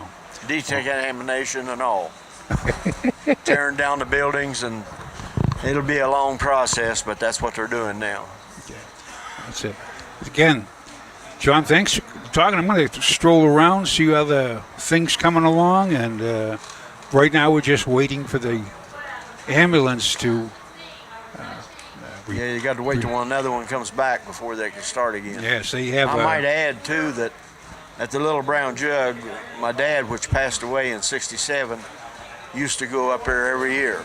And that's the reason I always wanted to go and never did. And I did in about, it's been probably 6-7 years ago, whatever that was. Yeah. Yeah. And I've got a little souvenir-like thing that he got from there. It shows a little mule-like thing pulling a sulky, and it says Little Brown Jug on it. So how old that is, I don't know. I'd say it's probably, he passed away in '67, so it's probably 50 years old or better. Yeah? Oh, easy. Yeah. Now, if we had Roger Houston here, he probably has all the... He probably has everything. Memorabilia. Right. From every Little Brown Jug. Again, I mentioned how... Roger has called close to 80,000 races, and him being the voice of Little Brown Jug since 1976. Maybe. Is that right? Yeah. So, and there's Mike Webkenberg over there, our starter. He's been starting untold amounts of. The announcer here is very good. I think he's one of the better ones of the races I've been to. Okay. Now, did you hear that, Chris Patterson? Chris is very, he's very plain, and he gives the changes slow enough that you can make the changes without getting behind. And I think he's very good myself. Well, that's a compliment for you, Chris Patterson. Of course, we got Doug Ballinger, Ayers Ratcliffe, Roger. Who else we got? I don't know. All I know is I've heard him here several years, and he's really good, I think. Yeah, he's the senior man on the Southern Valley Colt Circuit. Oh, is that right? Yeah. Okay. Yeah, and I think he's been calling races for 50 years. Might I ask a question of you? Yes. Why won't they do something with the stands at the Scioto Downs? That I do not know. But there's a question. That's I know a the sore eye. Yeah. Now, and speaking of the Scioto, when we covered races there, and I talked with one gentleman. He used to come there. I believe he's probably about 50 now, or maybe 60. But he used to come there with his father, and father used to go there almost nightly, and they were met by the usher, and the usher would lead them, would reserve a table. It would be their lucky table. And people would come in there, they'd dine. And of course, it was one of the showcases in the countryside. It was, and, yes. When Charlie Hill was alive, that place was tops. And it was the premier diamond of Midwestern harness racing. Well, it's billed as Ohio's showplace of harness racing. Yeah, it is Ohio's showplace. But it's a sore eye now when it comes to the stands. They're working on that. I know they're doing a lot of improvements there, but it takes small steps. You have to do. Well, they have had the stands screened off for the last 3 years, I know. Yeah. Well, they claim the cement's falling out of the roof of it, and it's unsafe. And to me, this is too long for that to be going on. Well, I know. I know bureaucracy controls everything, but that's just my point of view on it. Ironically, in back east, they have a bridge that was being repaired, and it was going on for 10 years now. There's always stop and go traffic going across. Well, the old Newport Harbor Bridge. And one guy says they built the pyramids quicker than they repaired them. But that's just, but yeah. So we'll see how I don't see no ambulance yet, no. Okay, well, yeah. Now I got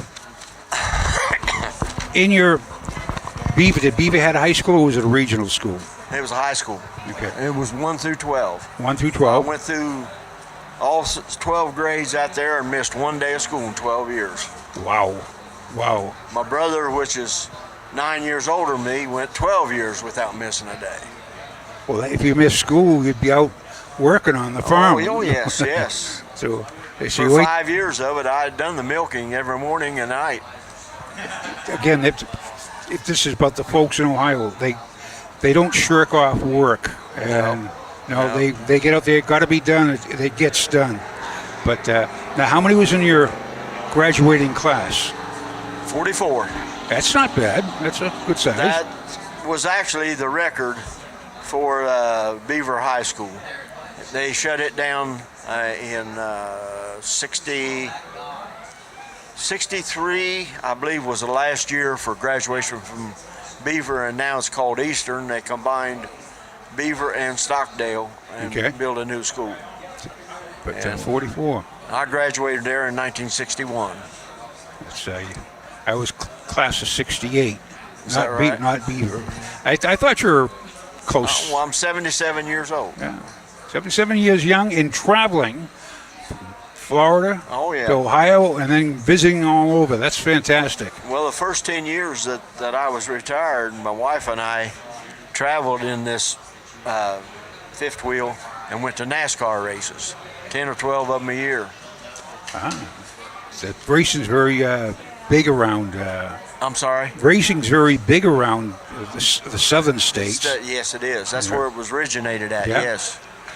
I think the stock car, I'm trying to think of the stock, it was just coming out of the dealer.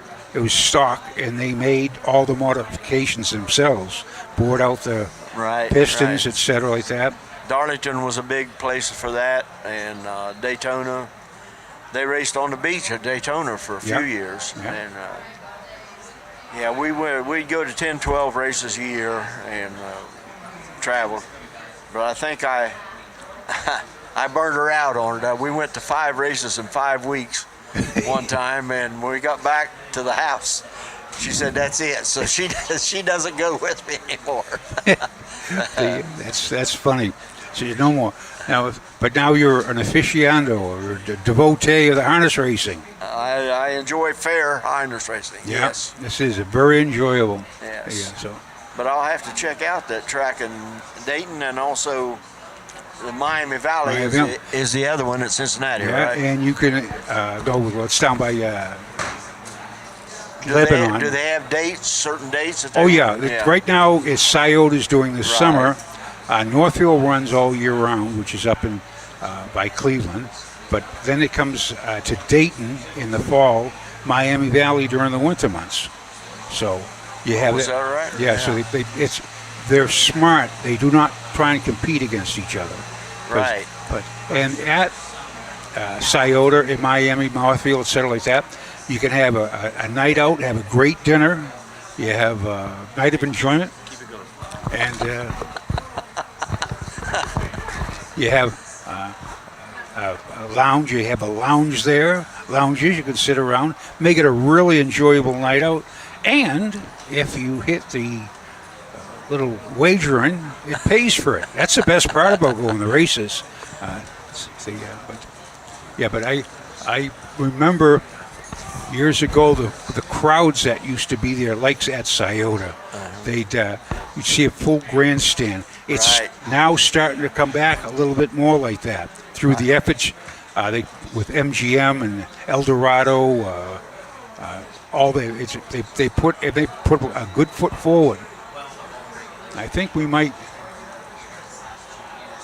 No, I don't see nothing. I don't see anything yet. Well, this is tough because a small town like Piketon, they could only go one ambulance, I imagine. I understand where Pike County is now. They have an ambulance service that takes care of the whole county, based outside of Piketon here somewhere, I think. But I'm not here year round, so I can't give you a direct answer on that. Okay. Yeah. But they used to have squads based at Beaver, Waverly, Piketon, Latham. They don't have them anymore. It's all money. Oh yeah, it's always. So now it's a private company. It's all privatized, but they have no. I know a lot of times when they privatize, they try. I think they privatize the postal service too, didn't they? Or they want to do that. That's going to be terrible. I hope not. I hope not.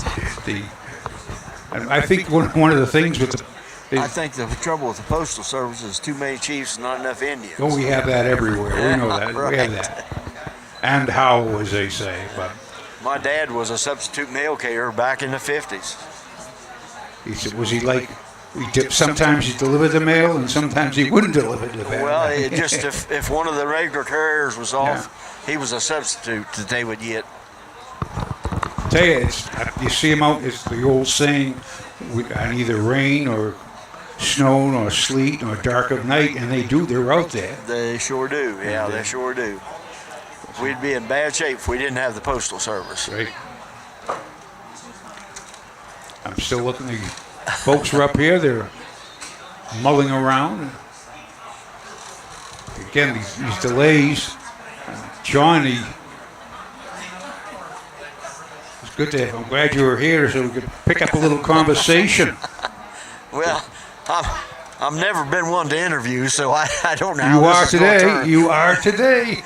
I don't know how this is going to turn out. But, well, incidentally, all these replays, you pick them up on Trot and Pace Marketing. For the replays of the races, you can watch all the our OHA Facebook or YouTube. So you can go on YouTube, just look on Ohio Harness Horsemen's Association, and it'll bring up all these races from here at Pike County and the Marysville, Knox County, all of them. They're all in that, or they have them on YouTube as well. So well, I'm up here in a camper, and all I've got is I stick an antenna out there, and I get 3 networks sometimes.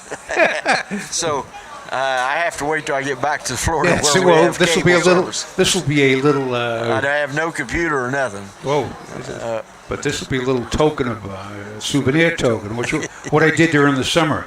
But yeah, I know that first time I watched the replay of the broadcast. Of course, you don't think. What do you mean I don't think? Yeah, but you just when I'm talking, I don't remember to sit up straight. I slouch, and I said that's okay. If I was meant to be on TV, I'd be in Hollywood. There you go.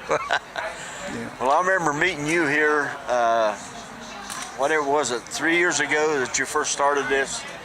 With the tent? The tent, they always, Pike did 3 years. It was our first time, yeah. Right. It was right over there. Yeah. By the that I was think the first time I'd ever saw it. Yeah, that's. We had a good crowd there. Let's see. I enjoy going out and trading jokes with the folks and trying to stump them with a trivia or all that, because I look up the. Well, I done that at courthouse last week. There was a lady there that had your tent, and that was Ashley Daly. You was where? That was Ashley Daly. Oh, was that right? Okay. Yeah, of course, she asked me. I had a shirt on at that time too, and she told me to spin the wheel, and then give me a question, and of course she gave me an easy one. What was the question? She wanted to know where the little brown jug was held at. Wait a minute, what was that again? The little brown jug, where it was held at. I thought you said it was easy. Yeah, it was. Delaware. That's right. Yeah, that's right. Delaware. Yeah. So I got a pair of sunglasses. There you go. Well, are those them? No. Well, guys, that's a pretty nice pair of sunglasses. Yeah. But I go to Harbor Freight and buy their safety glasses, the colored ones, the dark ones. Yep. And that's I like them better than any other ones because I carry a small motorcycle with me on the back of my camper, and so when I'm riding a bike and all, it's good for riding. 79 years young, folks. 79 years. So 77. 77. That's right. 77. I'll be if I make it in October, I'll be 78. Yeah. I think I'm going to talk with Mike Wipkenberg over here just to see his. There you go. John, thank you very much. Yeah. Mike Wipkenberg. Michael. He's coming. Huh? He's got to come up here. Good. Take care. Thank you. Appreciate it.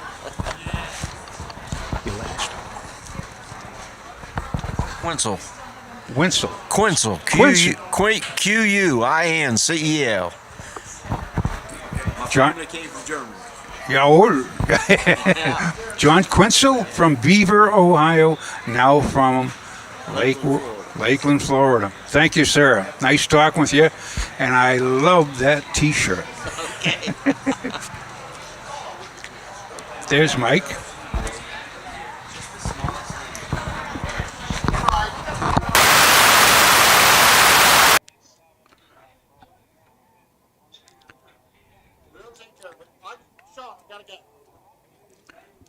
Where you want me? Have a seat. Have a seat. This is scary. Do you want to put the camera on me? You want to?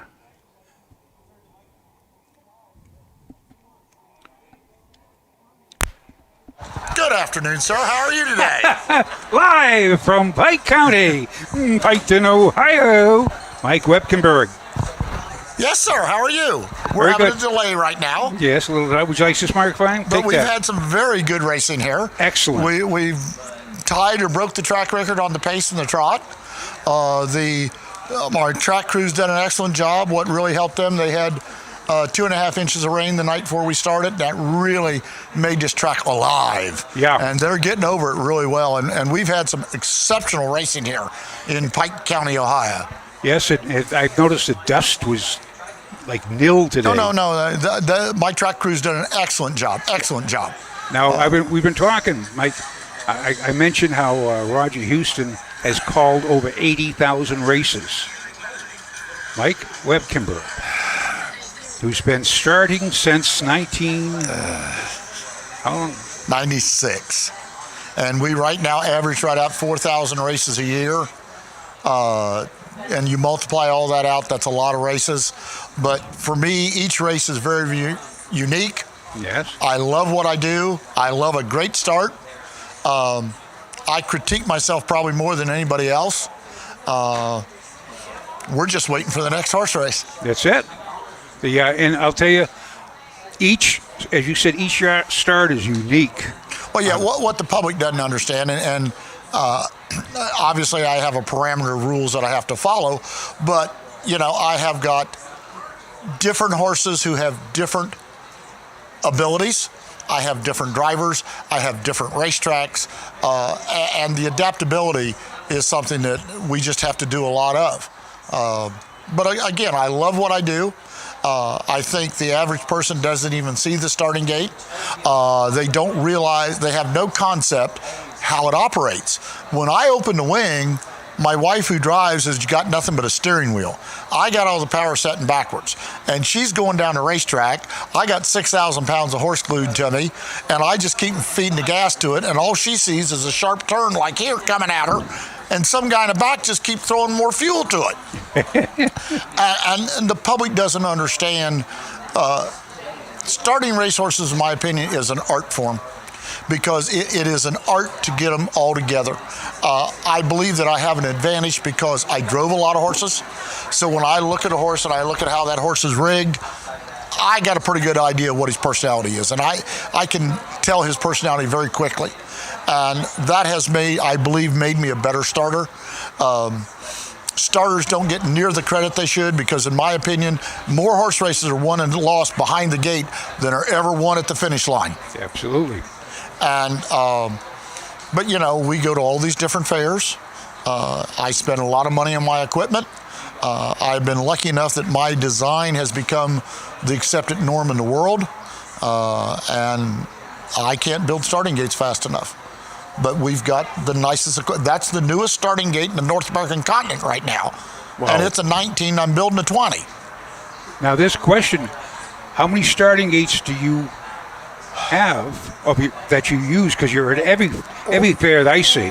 Right now we have 6 units because this truck, we just got it back because it was leased out to the Corbin meet at Lexington. So I had 2 gates there, and we had 2 days that we had fairs of 3 different fairs in a day. So I had to have 5 gates minimum, and we've got 6 because if something would go wrong, I can't go to U-Haul and pick up a gate to use for tomorrow. I've either got to fix it or I've got to have a spare sitting there. So I've got an awful lot of money in equipment and insurance that people don't have any concept of. That's another. Do you do your own repairs? Of course. We build new ones. Of course we repair. We just repaired Northfield's gate. They ripped a wing off of it. Well, that's one of those wings that they take off, yeah. Incidentally, what is your oldest starting gate? They go clean back into the 90s, but the first truck we built was an 2001, and it's still working at Calgary. Wow. Centennial Downs at Calgary, because I see it every once in a while. In Canada? In Canada, yeah. We sell a lot to Canada. We sold one to Budapest. We were working on a deal to send 3 to France right now. All from Farmersville, Ohio. Yeah, from an itty bitty little place in the middle of nowhere that nobody knows where it is. I stopped down Mike's shop down there, and I expected this little cubbyhole one building, and Mike took me a tour of his warehouse, and I'd never seen so many antique stuff and stuff being in progress. People call me from all over for pieces parts. And like this spring, I had a lady in California call me and said she had a Wilfong cart. I said, no, you didn't have a wheel form cart. You've got a wheel form. They went out of business in 1976. And I had a pair of brand new hubs because I bought out all their old stock so I could build her a set of wheels on original wheel form hubs, because I get those calls all the time for out of stock stuff that nobody else has got. Yeah. From all over the world, from little Farmersville. Now, how long have you lived in Farmersville? Becky and I were married 32 years ago, and that's when I bought the place in Farmersville. Yeah. She wouldn't move. I had no choice. Well, that's it. You know, you either or. Yeah, there was no option. It was either or. Right. Yep. A nice little town. And it's a very nice little town. It's in the western edge of Montgomery County. Most of Montgomery County doesn't even know we exist. But I can leave the keys in the trucks. They're there the next morning. I know everybody. And it's a very good atmosphere. Yes. Small town America is a wonderful place to be. Small town America, Ohio is fantastic. Well, you still can go through the. We're doing a technical change here. What are you doing now? You're supposed to move. I don't want we had to move the talent, okay? So he was on the film better. Now, my first interview was so much more attractive than I am. So you want me to leave or no? What? Well, there's the three of you right here. But yeah, no, Farmersville. Give a little bit of the history of Farmersville. Farmersville goes back to 1803. In our general area was a hotbed of horse racing in the 1900s. There was an awful lot of horses raised there. There were stud farms there. It was very, very horse oriented. But as time has went by, that has dissipated. But it's 900 people. There's 342 houses or properties in town. And it's just a small town America. But small town America is not a bad thing. Nice place to be. Absolutely. I says as you go through down the tree-lined streets and the verandas, the porches, people sitting out there eating ice cream. Well, right down the street from me is a showboat house. That was a house that Sears made, sent it to you, and we came in on the railroad track. The ambulance is back, so I got to go, guys. We're back running. Thank you for the interview, sir. Mr. Mike, I'm always glad to talk to you. Thank you. We're always glad to listen and ask you inane questions. But that's fine. I'll answer them all. Thank you, sir. Thank you, John. Andre, thank you.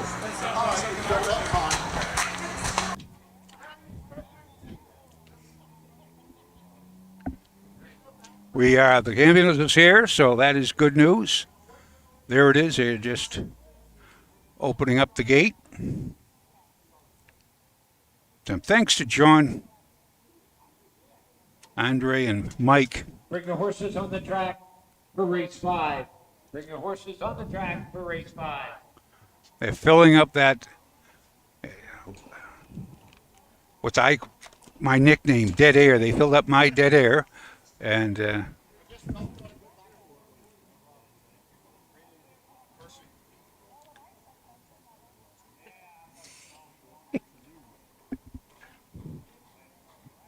so we're at the 5th.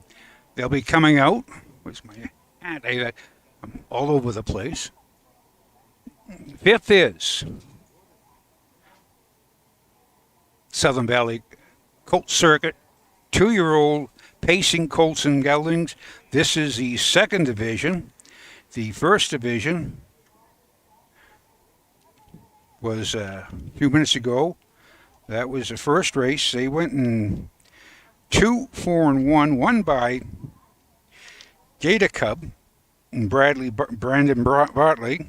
Them last half in 59 flat. So this is good. It's got clouded over a little bit, but I do not see a threat of rain. They did say 11% chance of rain this afternoon. But and on these breaks, I see my producer, my interviewee, they all went up and got some good-looking French fries, and they sit there munching them in front of me. No, I don't want to. No, do not want any. No, not now. Not if I have to. Yeah. Barn area, attention horsemen now because of the delay. Judge Tony and Mike Starter thinks you're going to need a little time to score up and down, so we're going to give you time when you bring your horses on the track. You can score them around, and when we're ready to go, when you're ready to go, that's when we'll call you to the gate. We'll give you time to loosen them up since you've been down for about an hour and a half. So that's what they could do when a horse gets ready to race as they do their warm-ups. You have to have, you don't want to let them to cool out. You have to keep them warm and the muscles relax. So they announce that they'll score them down, let them do a little bit more because of the delay. Chris, how long was that delay? I have. So that you push back the post time. Starting to cool down a little bit too. The wind's picked up. Now are you going to answer me? Just about an hour. So yeah, that's a. We had an ambulance delay at Richwood, too, but that was just about an hour and 15 minutes. And again, I want to thank everyone who stepped up and part of the interview process and share us their thoughts and their ideas, their opinions, and what to do or what not to do. You thank everybody. And the fifth race, let me go down again. VJ Pandarosa, Steve Carter, Little Dude, with James Brady Bolin, excuse me. Austin Hanna drives the Iron Throne. Zip It Ronnie, Brady Clemens. Hilltop Image, Phil Feiser. And We Gone, Sean Barker. Again, go to the OHHA homepage, get your free program. We still have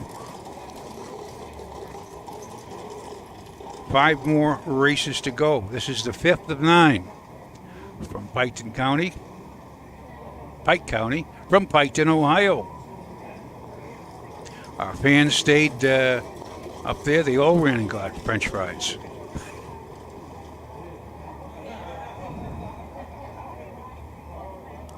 I think of course, the ones you can't forecast are the rain delays. And a couple of times we've had rain, and after an hour delay, they had to cancel the races. That is not the case here. We just little ambulance thing and wait and back. Here we're back again. Daily double on 5 and 6. Daily double.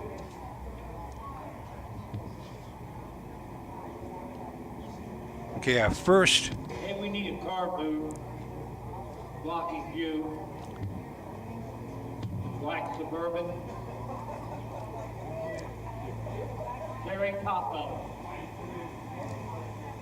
FJQ 8361. Let's get that move, please. The Chevy Tahoe.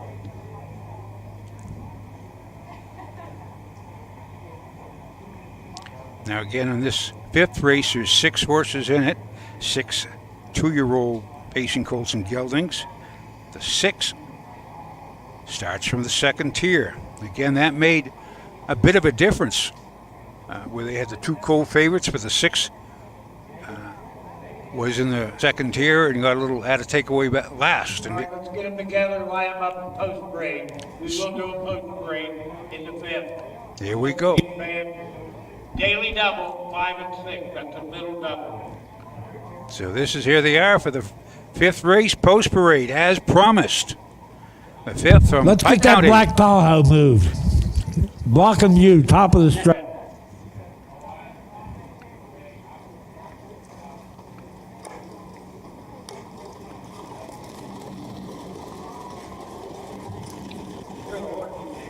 For the 5th, 2nd division. Old cold paste. Bank. $4,933. Carter Londonderry, Carter Train, Dustin Bachman. To his little dude, Bill Byler, Charlie Bowen. The threes Aaron Throne, Steve Sexton, Xenia High, Brett Schwartz, the trainer. with Austin Hanners. Number 4, Zip It Ronnie. Susan Oppenberger, Beverly High, Eric Nessero to trainer with Brady Clement. 5 Hilltop Image. Harry Thompson of Commercial Point, Dustin Arley Jaborian, Dustin Trains, Clayton Pfeiffer, the pilot. And number 6, And We Gone. Folk Stable of Springfield, Quickly Stable, New Jersey. Folk Train, Sean Parker the second, the driver.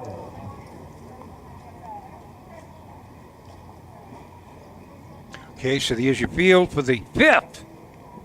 And that looks like the Dustin Bothman, Steve Carter combination on VJ Ponderosa is a crowd favorite at 1-9. And this is his 3rd lifetime start. Won the qualifier at Scioto back in June. 58-3 last quarter, 27-3. Just went up in class, coming off the Buckeye Stallion Series of 2-year-old colts. Came one great last 3 quarters. Was 6 at the quarter, 13 and 3 quarters. Let's get that black Tahoe moved or it's going to be towed. Where are we? Earth. Oh. Aha! Right at the head of the lane. Another little bit of action to have. Let's see. See if anybody comes scooting across the infield. How can they park it there? Let's get that Tahoe moved or it's going to be towed. Red. That is right on the edge of the track, too. Horse approaching the gate. Don't be walking across Across the track. Stay back.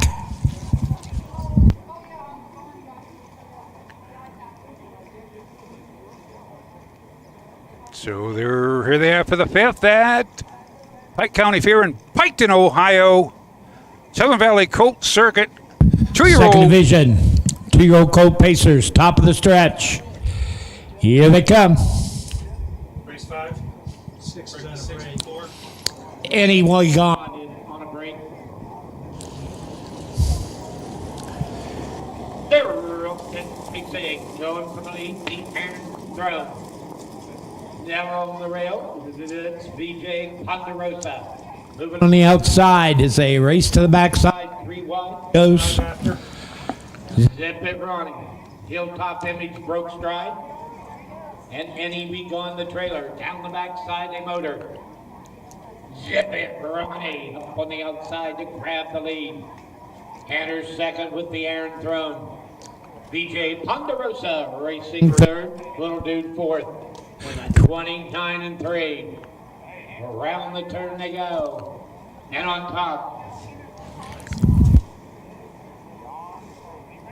The Iron Throne.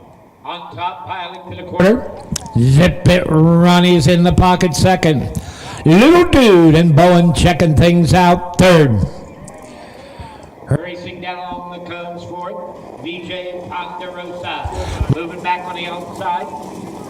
Annie went gone. Hilltop Image. They're by the half in 101 and 2. The end of the turn. The Iron Throne. The Fear the Dragon. Colt leads it by 2. Zip It Ronnie and Clemens under a big big hold second. Little Dude Bounces along on third. Up on the outside. comes VJ. Ponderosa and Bothman. And He's making up ground. Down the back. lane to the 3/4 mile mark. The Iron Throne and Hanners the leader. 3/4, 132 and 1. VJ Ponderosa with a big brush on the outside. He's now second, coming at him and coming on. The Iron You got a horse race. Still on top by a head. Ponderosa firing on the outside. Down the lane, named motor. On top, the Iron Throne. BJ Ponderosa second. The iron throw. Took them all the way. 201 and 4.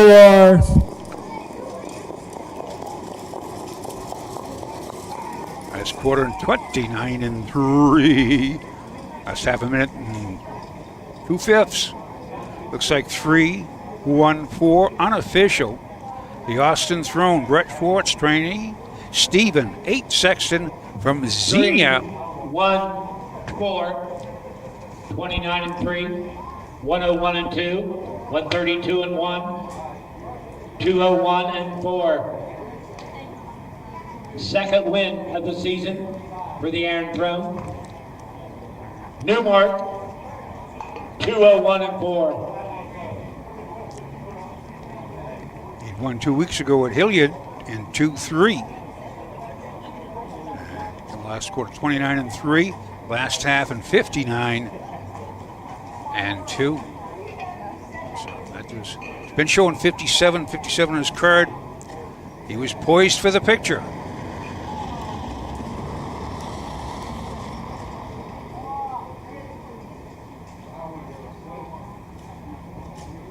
Iron Throne is by Fear the Dragon out of Better's Delight mare Amber Delight, who's bred at Midland Acres, one of our fine sponsors.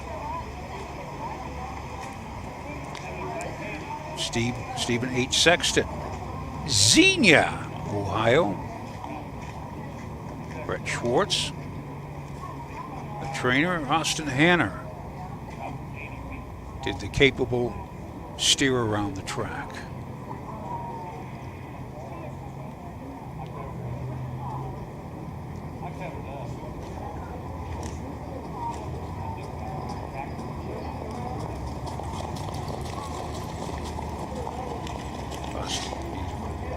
Iron Throne was at Ohio Select.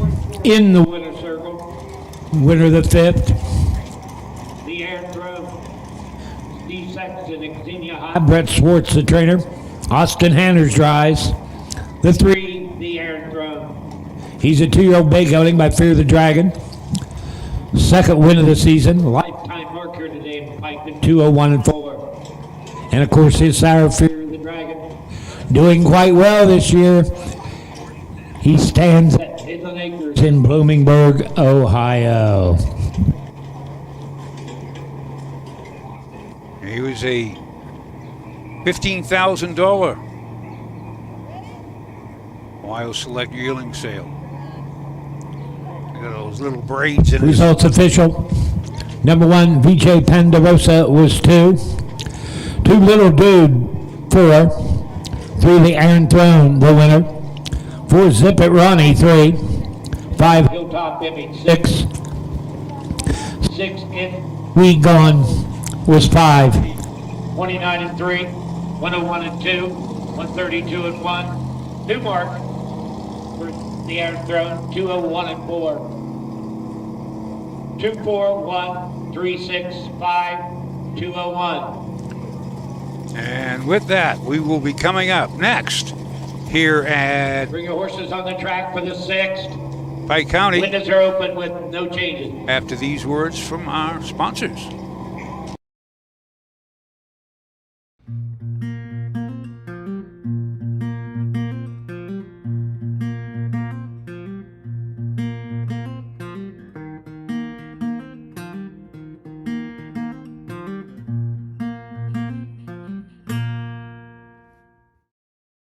The first official Pike County Fair was held in 1907, but the fair's history dates back even further.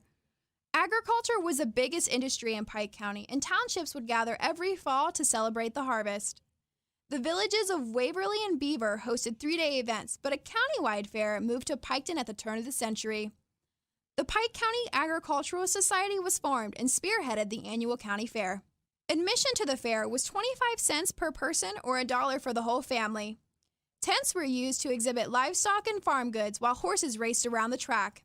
Trotters and pacers were the featured event. G.W. Rittenauer from Piketon served as the first race secretary for Pike County Fair. Rittenauer's love for standardbred harness racing ran deep. Beyond his duties with the county, he went on to become the first president of the United States Trine Association. For over 80 years, the USTA has been the overarching organization that protects and promotes harness racing for the entire country. Today, Pike County hosts 2 days of live-action racing. They are a member of the Southern Valley Colt Circuit.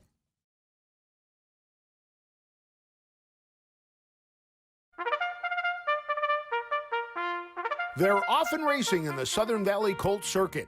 Catch the excitement of Ohio harness racing at one of the county fairs in the Southern Valley Colt Circuit. For over 150 years, people have gathered at county fairs to cheer on their favorite racehorses. Keep the tradition alive. Visit one of the 10 fairs in the Southern Valley Colt Circuit this summer. Horses, racing, and winning. It's the Southern Valley Colt Circuit. 10 great fairs in southeastern Ohio.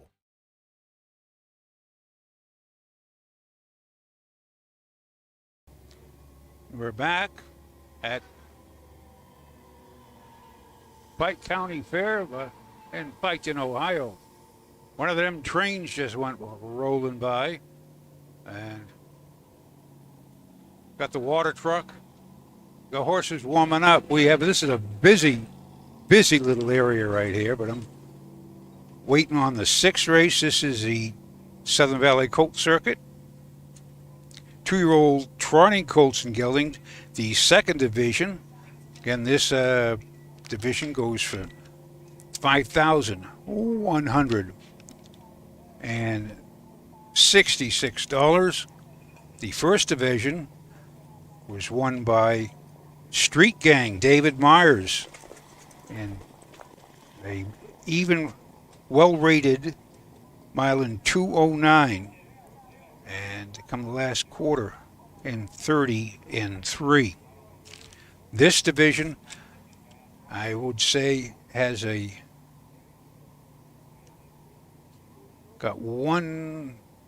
one horse has stake wins here on the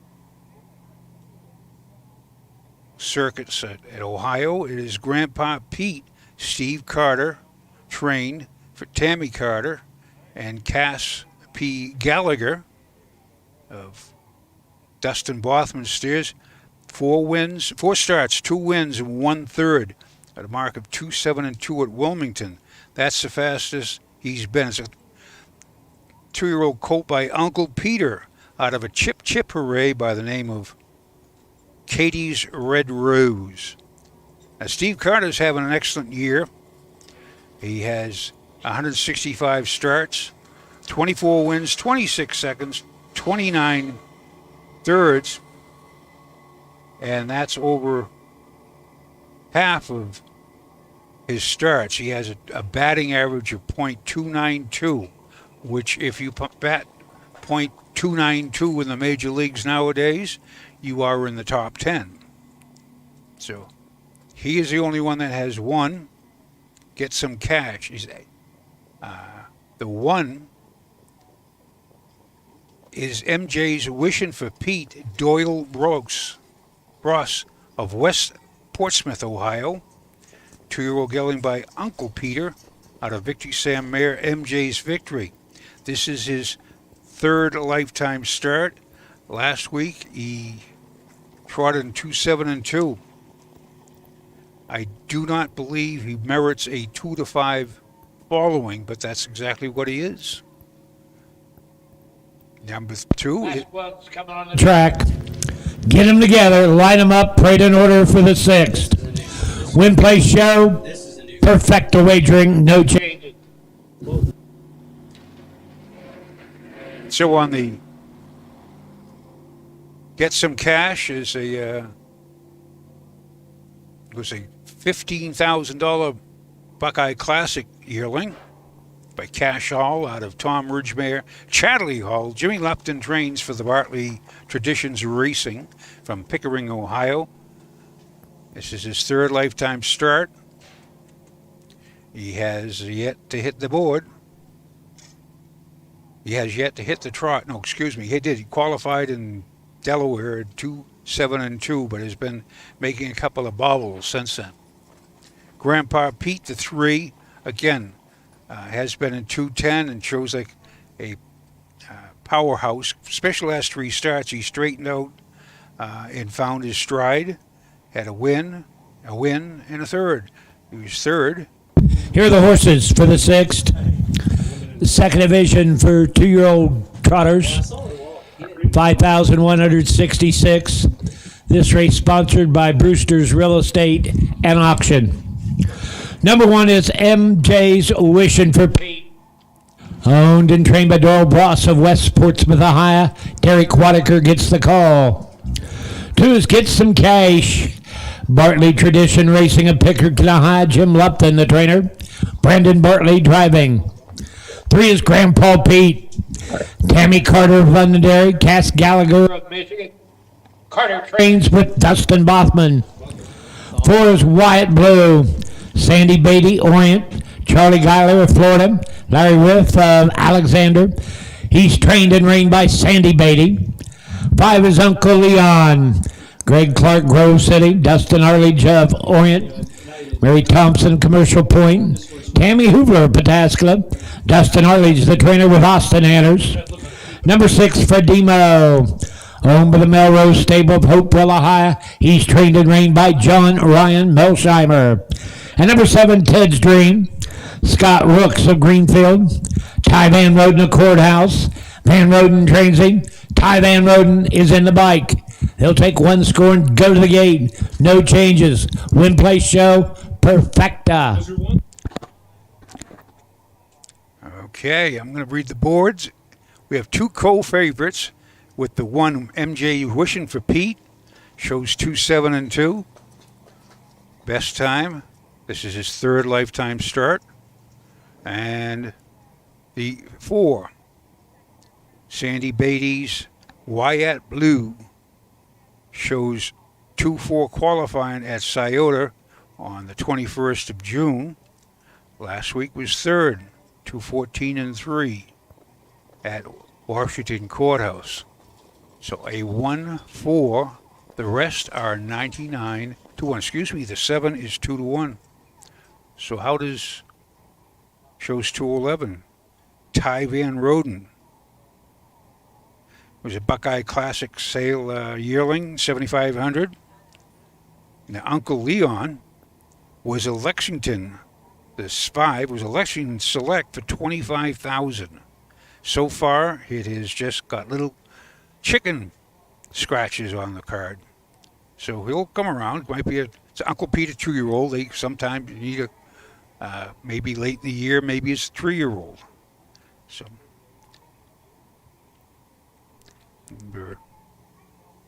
I don't know if Grandpa Pete can be 99 to 1. But theirs is only betting money on 3 horses. The 1, the 4, and the 7.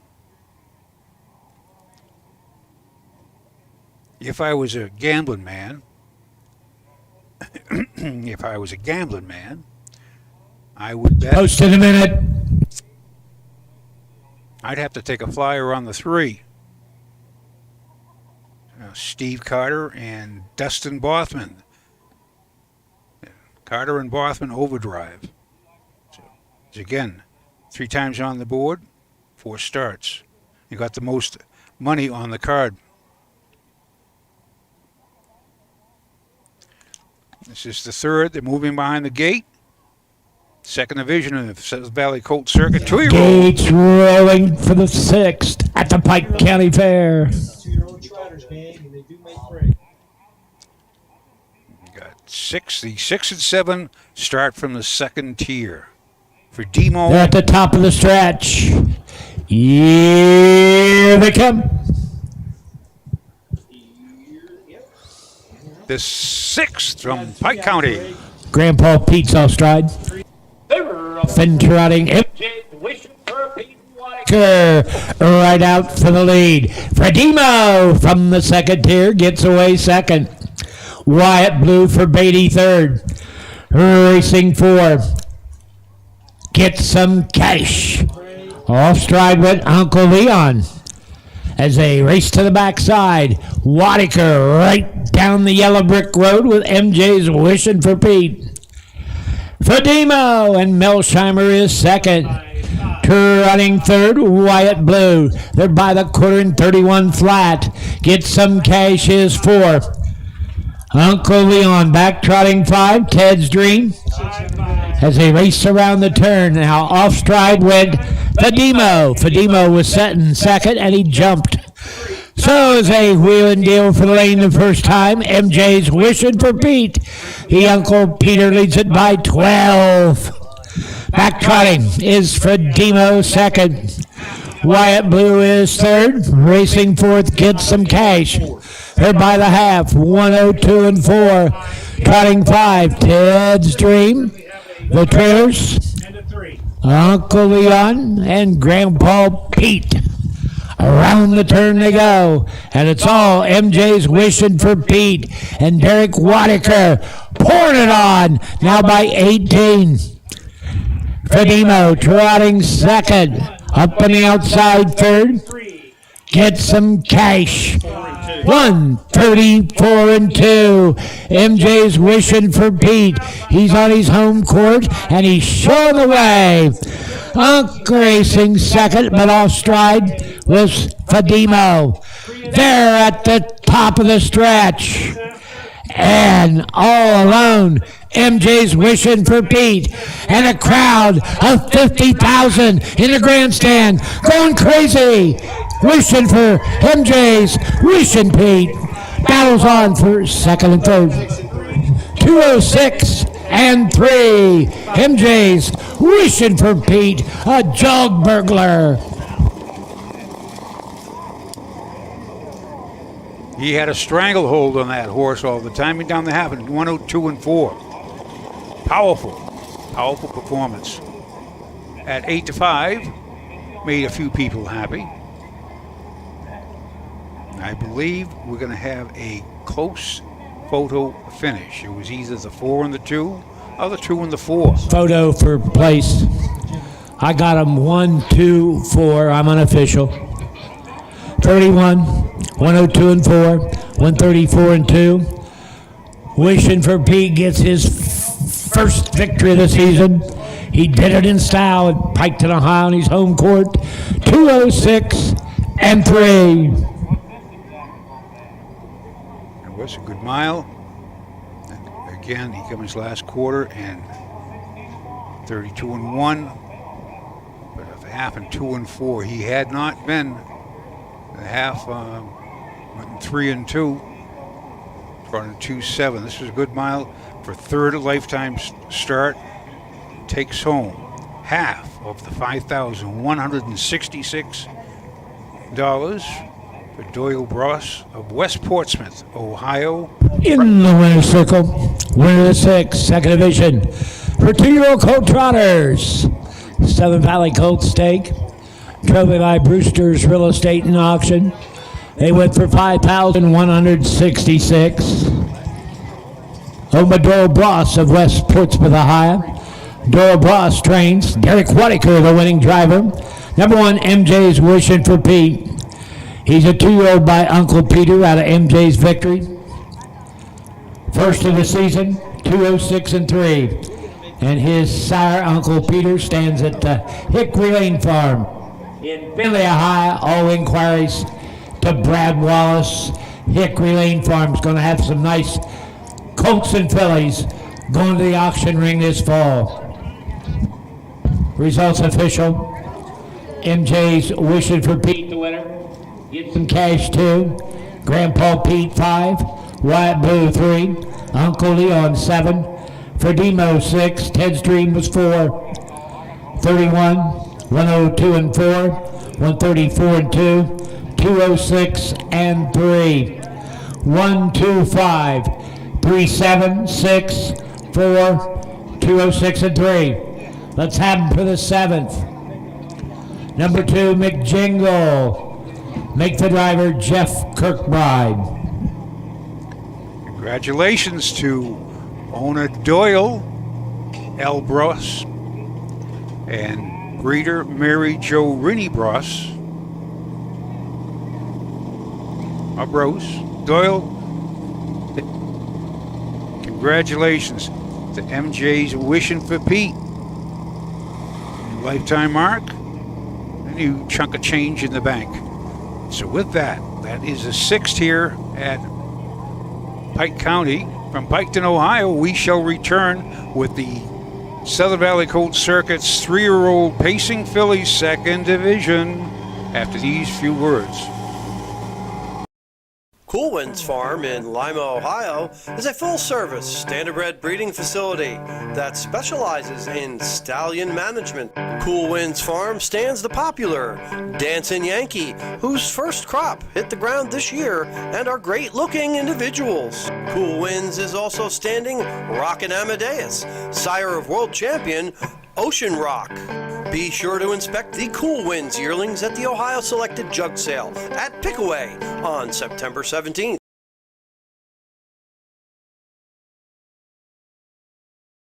When you need supplies for your horse, one name stands out: Big D's. Since 1976, Big D's Tack and Vet Supply has been the equine experts you can trust. Whatever your horse needs is available at Big D's Tack and Vet Supply. Visit the retail outlet in Streetsboro, Ohio, or order online at bigdweb.com. Most orders shipped that day, or call 1-800-321-2142. Big D's Tack and Vet Supply.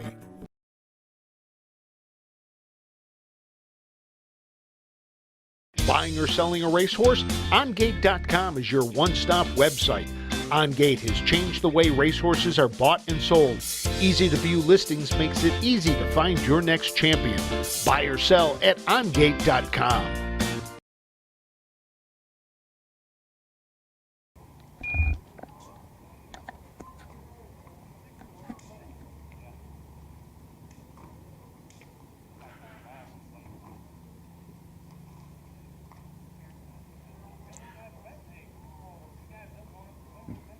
We are back at Pike County Fair at Piketon, Ohio. The official results, 1, 2, 4 in that. Nice little exacto 1, 2. Buckle my shoe, 33-20. Daily Devil 3-all. 9-20. Second division. 3-0 Philly Pace. This race in memory of Rocky Woolridge. $4,873. Number 1 is Sunshine Philly. Brett Swartz of Courthouse. Brian Larrick of Leesburg. Swartz trains the driver Austin Hanners. 2 McJingle. Dave Nolan, Gallipolis, Ohio, with trainer driver Jeff Kirkbride. 3 I'm Rockin' Country.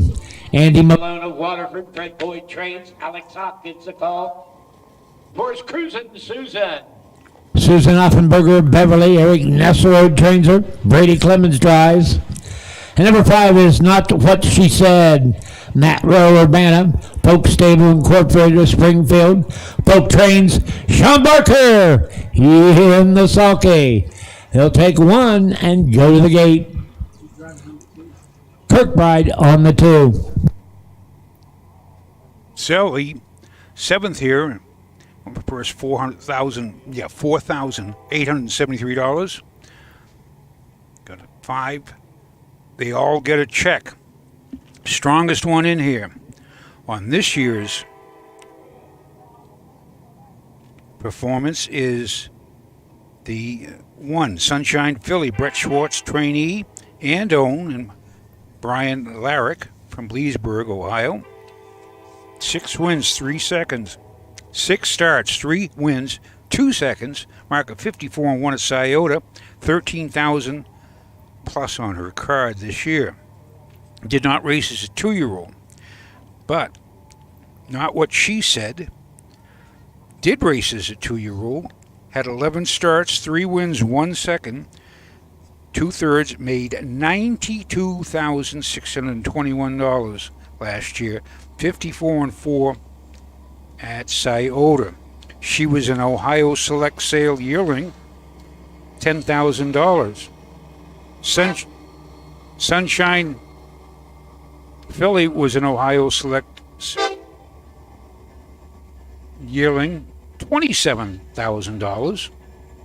McJingle, who has won this year, 155 at the Meadows, 9 wins, 2 seconds, 2 9 starts, 2 wins, 1 second, 10,000 on her card for this year. She was a $10,000 Select Year, Ohio Select Yearling. I'm Rockin' Country. This is her 3rd start this year. She had 11 starts, 2 wins, 2 seconds, 2 thirds last year. Mark a 2, 3, and 3 at McConnellsville. Cruisin' Susan, number 4, has 5 starts this year. Zippo for 5. Last year she was 1 win and 4 thirds in 13 starts. Mark a 2, 5, and 3 at Cortland. So again, it looks by Sunshine Philly coming off a 2nd place finish last week at Washington Courthouse, 2 minutes and 3/5. She won it. She won at Wilmington, 2 minutes and 2/5 the week before that, and at Scioto she won the now a parimutuel race, 154-1 last quarter, 29-1. She's razor sharp this year, and she's 5-1. McJingle is the odds-on favorite at 4-5, and with her, thanks to her 2 wins at the Meadows, back-to-back in May, 155 flat. So this could be good races. Nice fillies. First division of the 3-year-old pacing fillies. They went a good mile. They went mile in 156-3. A good mile. So these 5 in it, they have the license to go a good mile too. I would say, yes, well, we'll change that right now. Big Mike has cut them in. It's post time for race 7. Sunshine Philly just dropped down to 2-5. Don't forget, fans, Athens Friday night, 5 o'clock post. Parimutuel wagering, and at Athens Saturday at noon. Next week, Athens County Fair. And racing fans, 3-year-old pacing fillies, top of the stretch. Here they come.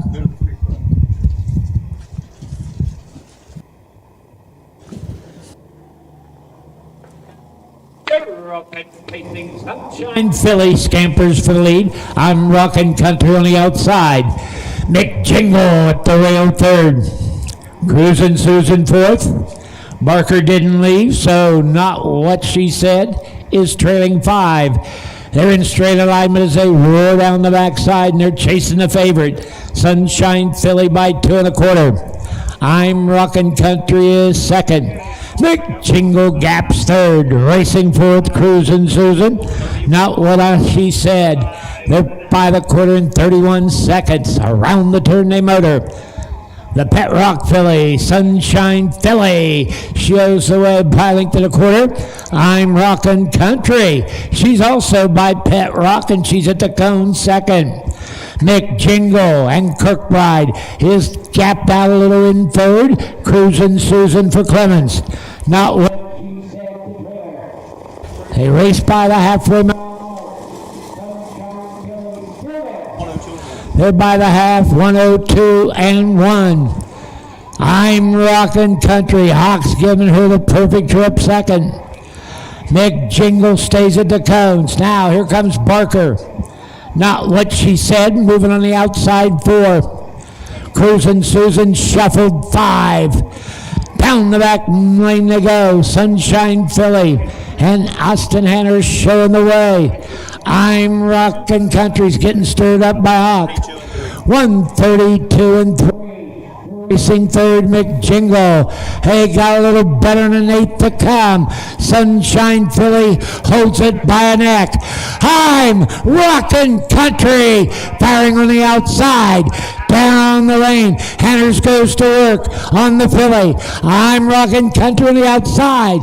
Sunshine Philly by a neck. 2 minutes for this. Sunshine Philly hanging on. unofficial, look like 1, 3, 2. Austin Hanna tucks the whip under his arm. And I'm rocking country, good mile. Made it a great neck and neck, head to head, toe to toe, nose to nose. 1, 3, 2, 30 and 1, 102 and 1, 132 and 3, 2 minutes 4/5. Sunshine Philly, her 4th win of the season. Earlier at Soda Downs in 54 and 1. She's by Pet Rock. Pet Rock stands at Midland Acres in Bloomingburg, Ohio.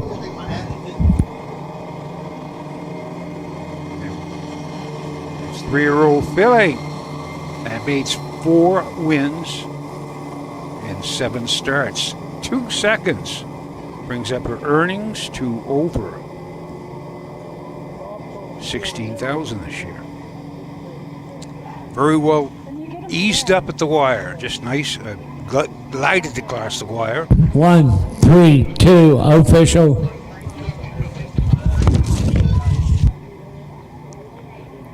Just full stride home. And Back just to the winner's circle, winner of the 7th. 2nd division for 3-0 Philly Pacers. This race in memory of Rocky Woolridge, $4,873. Owned by Brett Swartz of Washington Courthouse, Brian Larrick of Leesburg, Brett Swartz, Turanzer, Austin Hanners, the winning driver, number 1 Sunshine Philly. She's by Pet Rock out of Sunshine State. 4th win of the season. 2 minutes 4/5. That's a driving double on today's card for driver Austin Hanners. Top down, Sunshine Philly the winner.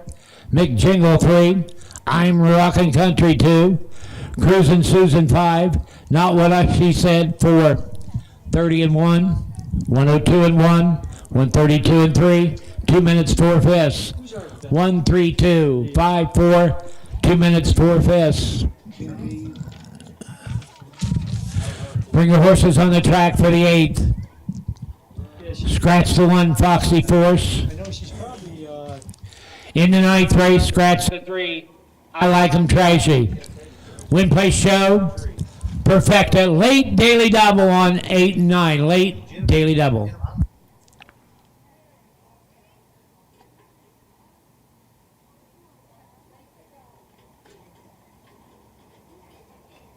That's nice photo for winners' In the pictures. 8th race, there's no show wagering.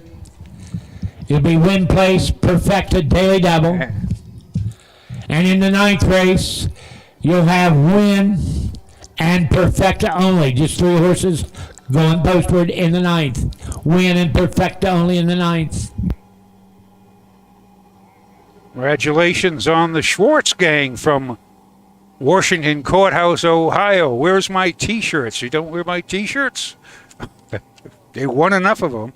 Anyway, we're coming up here for the 8th and the 9th race. They're both free-for-alls. 8th race is a free-for-all trot. 9th race, the free-for-all pace. And we shall return for a couple of good races. 2 more from Washington Court, from Pike County Fair in Piketon, Ohio.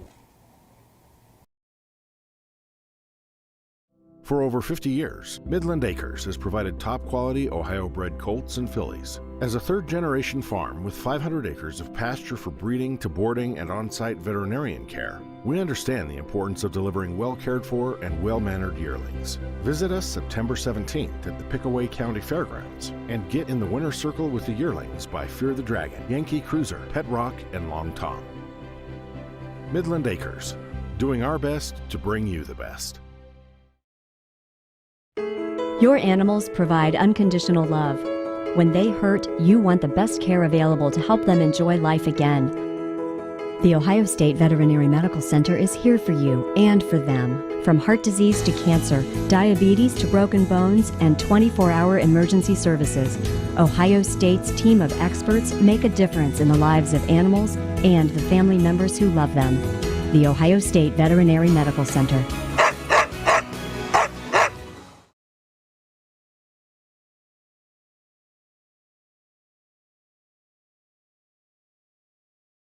Bow River Jewelry has been the premier designers of sulky jewelry for more than 30 years. We incorporate today's fashion designs to create a unique piece of jewelry only found at Bow River. Visit bowriverjewelry.com today.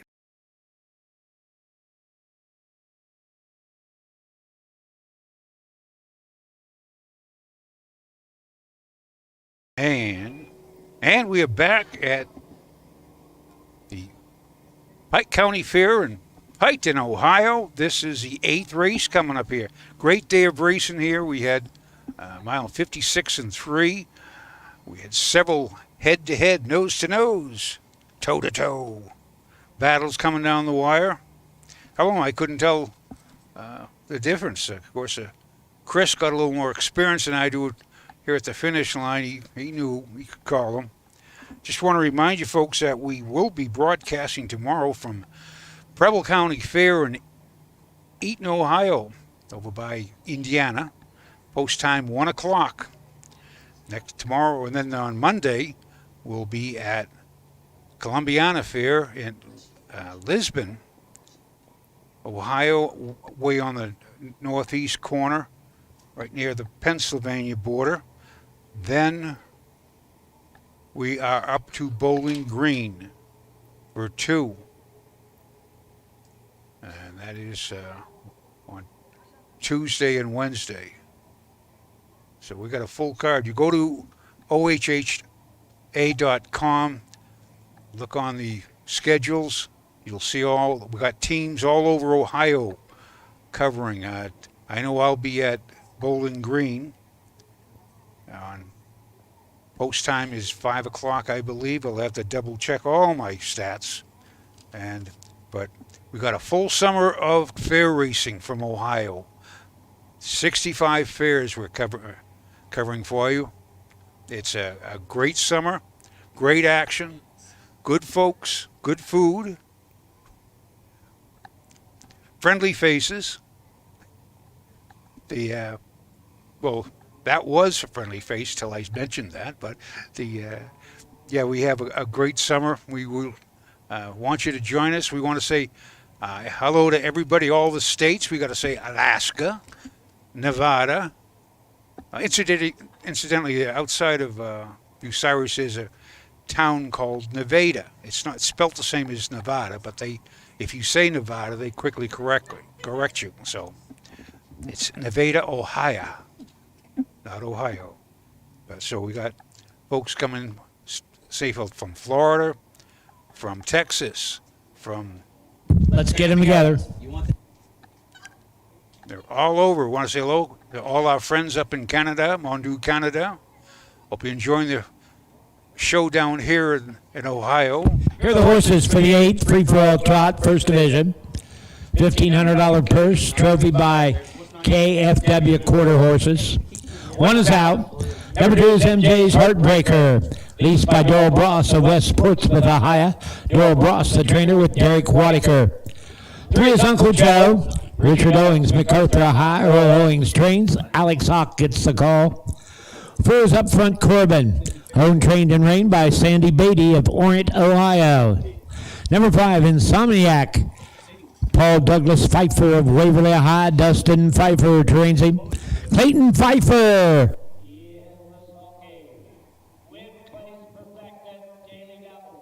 Scratch the 1. It'll be win and perfecta only. Scratch the 3. I like him trashy. So here we got the James Heartbreaker, Doyle Bross train lessee. She's a 6-year-old mare by Cayenne Turbo. Past couple of years, she's had her time off. This is her 5th start this year. Uncle Joe, Earl Owings, Richard Owings of MacArthur owns her, MacArthur, Ohio. He's Uncle Peter Gelding, 5-year-old, for 2nd start this year. Last week made a break in the Signature Series at Washington Courthouse. Last week. Last year it was 16 starts, 3 wins, 2 seconds, 4 thirds, made $21,000, and took a lifetime mark of 157 at Scioto. Has been in 58 this year. Last October at Dayton. Up from Corbin, Sandy Beatty. I know with a 65-year-old Sandy Beatty still going strong, and this is his second start this year, coming off qualifier on the 5th of July. Qualified for his third and trotted in 58. Now here's a youngster in the field. We got Clayton Pfeiffer, 17 years old. This is his 10th lifetime start. He's Dustin Pfeiffer, the trainer. And this class horse got a mark 155 and 1, qualified at Scioto, and that was 2 weeks ago. And the 20th was actually a week, less than 2 weeks ago, but it's a solid 15 claimer at Northfield last year. Last year trotted in 53 and 4 Miami Valley, had 19 starts, 5 wins, 2 seconds, 2 thirds, made $40,995. That's the horse to beat in the field. 5-2 on the morning line, 1-9 on the board. Now, Insomniac is the class, a 9-year-old gelded by Crazed out of a self-possessed mare by the name of Katsum Z's. Hence you got Insomniac. 155 lifetime starts, 31 wins, 19 seconds, 16 thirds, $364,000 earned. Mark of 151 and 4 at Miami Valley. That's a nice old class horse. Other old nice horses, but he is a 9-year-old up front Corbin. So either 2 favorites in here. We have up front Corbin with 65-year-old Sandy Beatty. Insomniac, 17-year-old Clayton Pfeiffer. The Battle of the Ages here for the free-for-all trot at Pike County in Piketon, Ohio. We shall soon see. One is 1-9. Gates rolling. The 4 is 11-1. Free-for-all trotters, first division, top of the stretch. Here they come.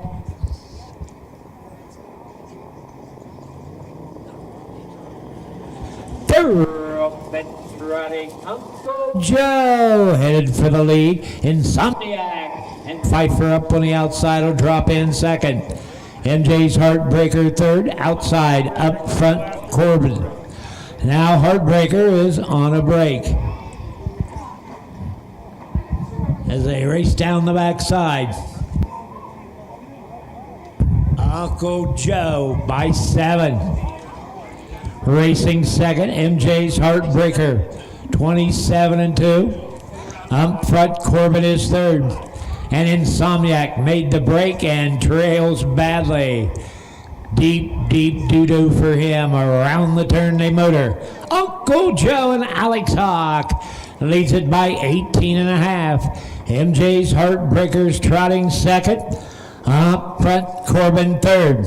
Insomniac trails the field. They're halfway home with Uncle Joe showing the way. Hawk gets him there in 57 flat. What? Uncle Joe by 20. MJ's Heartbreaker is second. Up front, Corbin trots third. Insomniac fourth. Round the turn they go, and it's all Uncle Joe pouring it on by 19 and a half. Heartbreaker does his best second. Up front, Corbin. And Beatty now moves to the outside third. Insomniac. 3/4, 1:27 and 4. Around the turn, Uncle Joe on top by 17. Up front, Corbin has moved in second. MJ's Heartbreaker third. Insomniac trails. And down the lane they come. Uncle Joe the leader. Up front Corbin second. How high can Hawk fly? Uncle Joe. Up front Corbin. Heartbreaker got the show-do. 2 minutes, 2 fifths. Uncle Joe. Well, here comes Uncle Joe. He was moving not so slow. He's here at Piketon. Let's hope that's a copyright infringement. No, I just made that song up. Uncle Joe by Uncle Peter Earl Owings, coming back to his old class act. Welcome back. That was his first start, his second start since 3, October. 4, 2, 27 and 2, 57, 127 and 4, 2 minutes, 4 fifths. Uncle Joe, first of the season. He's by Uncle Peter.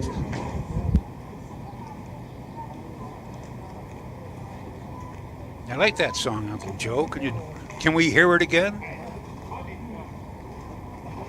No? What do you mean, no? Uncle Joe. Uncle Peter. I have an SJ's photo there by the name of Liz. Picked up his 13th lifetime lifetime win, 50 starts. Congratulations, bringing him back. It's been a long winter since October, and it's his second start of the year. First start, 21st Washington Courthouse made a break. So you never know, but he just Made his way back to the winner's circle, winner of the 8th. First division of the free-for-all trot, $1,500 purse. Trophy by KFW Quarter Horses. Owned by Richard Owings, MacArthur High, Earl Owings, the trainer. Alex Hawk, the winning driver. Number 3, Uncle Joe. He's a 5-year-old brown gelding by Uncle Peter out of Liz S. First of the season. 2 minutes, 4 fifths. It's official. Foxy Force out. Heartbreaker 3. Uncle Joe the winner. Up front Corbin 2. Insomniac for 4. 27 and 2. 57, 127 and 4, 2 minutes, 4 fifths. Scratch 3, 1, 2, 4, 2 minutes, 4 fifths. Bring your horses on the track for the 9th, just 3 of you. Win and perfecta only, scratch the 3. You got that was there on the winner's circle. Oh, he's got the nice blanket. Uncle Joe. Congratulations to everyone. Another great race, win by open lengths, and we shall be coming back for the free-for-all pace. This is a finale at Pike County Fair, and we shall return after a few messages.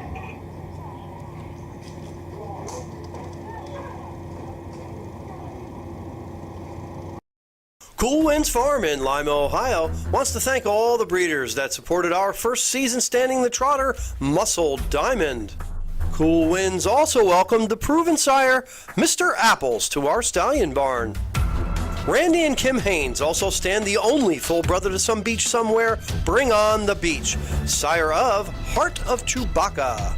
Visit the Cool Winds consignment at the Ohio Selected Jug Sale at Pickaway Ag Center on Friday, September 17th.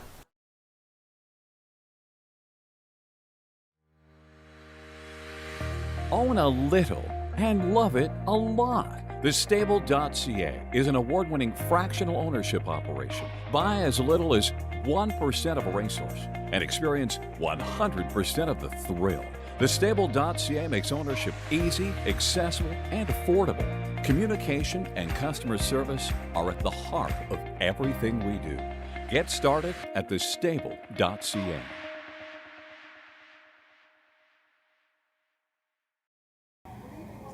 We're back to Pike County Fair in Piketon.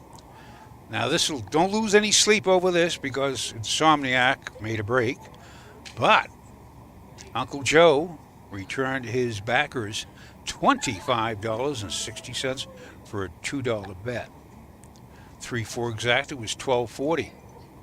Old Uncle Joe.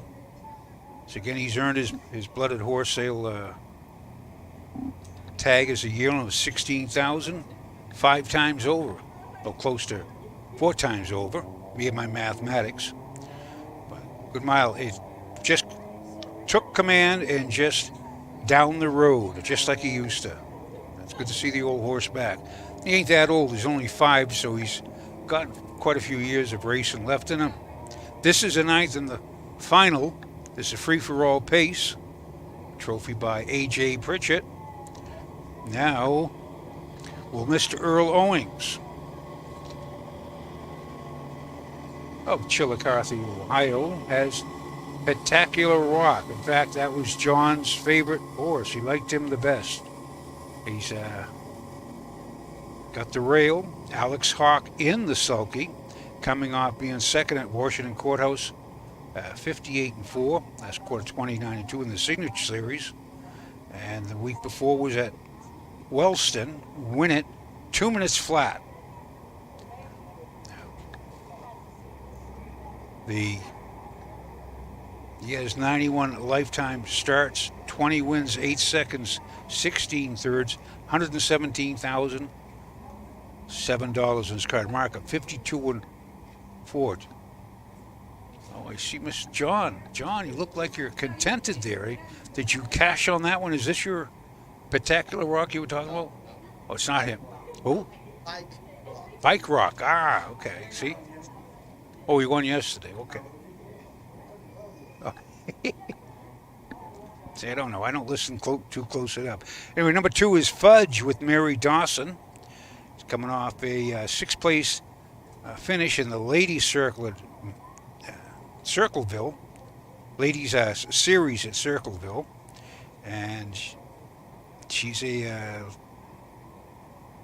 does good in a 5,000 claimer, but no class horse. But 268 starts and 24 wins, 161,000. Markup 52-1 at Dayton. And the 3 horse is scratched. 4, Lucas Meyer drives Hillbilly Fairy Tale. 8-year-old gelding by the Ponderosa.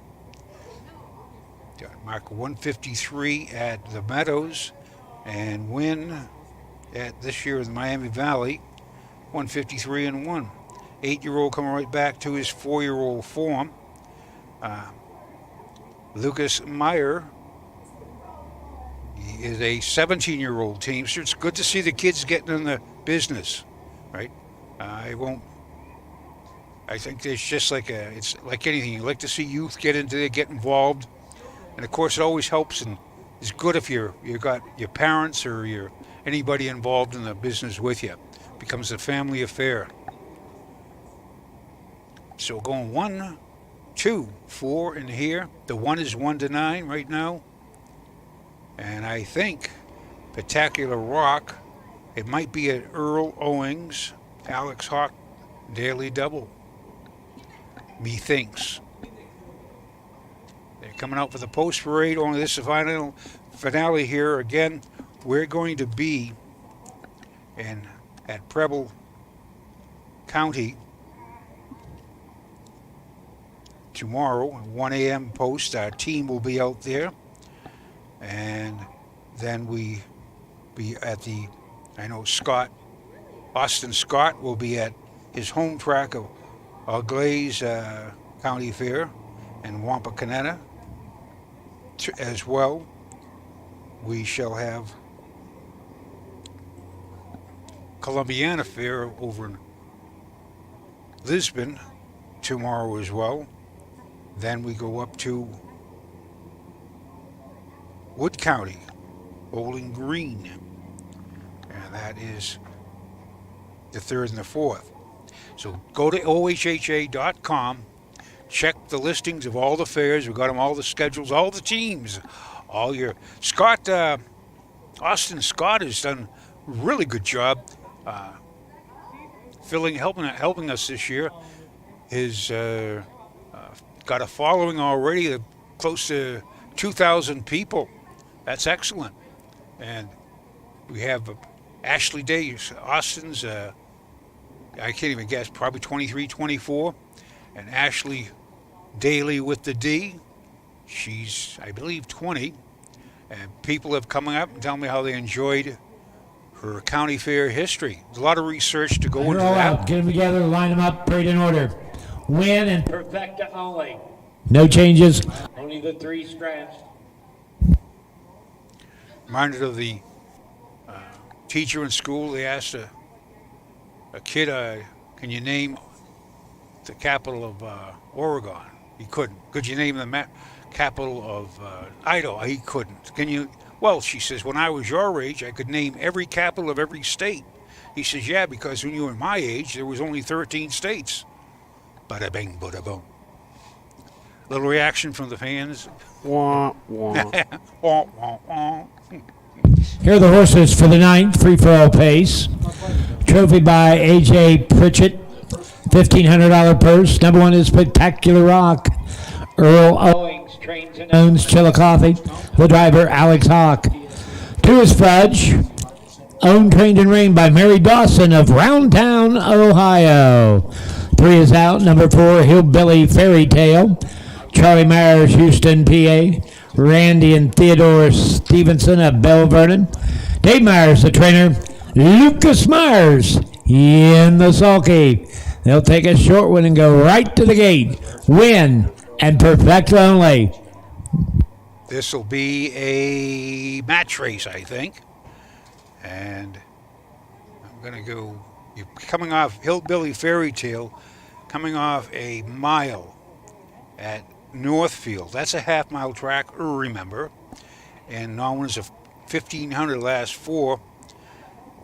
Was second, 152-1 last quarter and 28-4. Mile went 151-3. Horsemen, the judges, and speed committee want to thank you for getting these horses on and off the track today. We appreciate it. You did a good job today as well as last night. Let's keep it up next week at Athens. Parade in order. Stay safe. Athens, Friday night at 5 with pari-mutuel wagering. So the Hillbilly Fairy Tale with Lucas Meyer looking for his first lifetime win. Got a good horse to do it.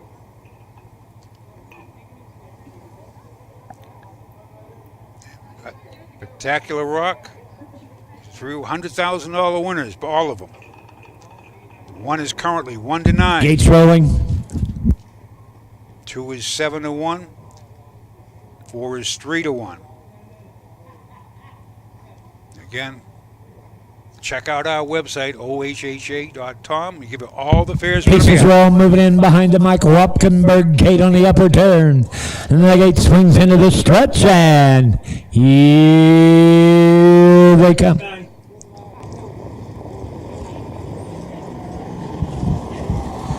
They're often pacing Spectacular Rock. Up on the outside is Hillbilly Fairy Tale ducking in. Fudge got away third. They're in straight alignment as they race to the backside. Rock, the pet rock, shows the way. Hillbilly Fairy Tale and Lucas Myers is second. Fudge and Mary Dawson down along the cones third. They're by the half in 28-3. Around the turn they motor. Spectacular Rock on top. Hillbilly Fairy Tale is second. Late driver change. Barker 2's on the 2. Fudge. They race over the halfway mile mark. Spectacular Rock, the one to beat. They're by the half, 58-2. Hawk going right downtown with him. Hillbilly Fairy Tale and Lucas Myers still second. Fudge trots third as they race down the backside to the 3/4 mile mark. On top of the field, it's Spectacular Rock up on the outside. Here comes Fudge, now second. Hillbilly Fairy Tale back to third. 1:20. Around the turn, Spectacular Rock the leader. Hillbilly Fairy Tale trying to go by on the outside.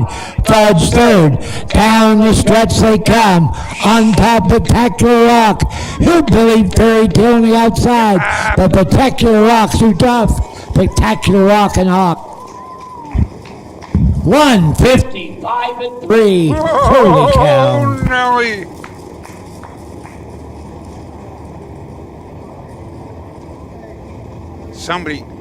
Somebody tell me. Is that? Don't tell me you do not know track record here. I believe, is that the track record? What do you mean, I don't know? 1-4-2. 28-3. 58-2. 127-2. Ladies and gentlemen, that's a new track record for a pacer here at the Pike County Fair. Spectacular Rock and Hawk, 1:55.3. New track record. Thank you, Chris. Thank you, judges. I know 1:55.3. Great mile. Good race. It was a match race coming down there as they come to the last quarter, 28-2. Just for you. Spectacular Rock, 1-9, deservedly. Hillbilly Fairy Tale, 5-2, deservedly. Fudge, Fudge, was 6-1. Great wrap up here at. It's official. Moving into the winner's circle. Winner of the night, for all pace. Trophy by A.J. Prickett, $1,500 purse. Earl Owings of Chillicothe. Earl Trains. Alex Hawk for winning driver. Number 1, Spectacular Rock. He's a 5-year-old big gelding by Pep Rock out of Ballroom Princess. 5th win of the season. Paces. A new track record here at the Pike County Fair, 1:55.3. 2 wins on today's card for trainer Earl Owings. And the Hawkster, Alex Hawk, just went back-to-back with 2 wins on today's card. Spectacular Rock, the winner. Fudge 3. Hillbilly Fairy Tale 2. 28-3, 58-2, 127-2. That's a new track record. 155-3. 1-3 scratch, 2 on the bottom. 155-3. Fans, that's going to wrap up harness racing here at the fair. Enjoy your fair next week. Don't forget Friday night, post time 5 o'clock at Athens with Parimutuel Wagering. Have a good night, everybody. Stay safe. Bring a friend to Athens Friday night. Been a Pet Rock gets his picture taken. Mr. Earl Owings of Chillicothe, Ohio. His daily double of 3-1 returned $29.40. Owings. Good mile. Excellent wrap up right here for the Pike County Fair in Piketon, Ohio. We had some great racing. We had 56-3, 55-3, new track record. That was a good afternoon of racing. I want to thank all our fans from all over, all the states, Alaska, Hawaii, Scotland, Ireland, England. I want to thank you for tuning in. We enjoyed having you. I know somebody's answering your comments somewhere. I'm sitting here babbling on a chair, but thanks for tuning in. We shall be at the Pebble County Fair tomorrow, then up to Glaze and Wampakoneta. So on behalf of, we'll be all over. Check the OHHA Facebook page or their own site. And on behalf of everybody at the OHHA, our production crews, thanks Chris from Trot and Pace Marketing, our teams. This is Tom Pye, the harness guy. I flew solo in Pike County. It was nice. I want to say thank you and good night, and we shall see you on the web. Have a good night, everybody. Good night, everybody.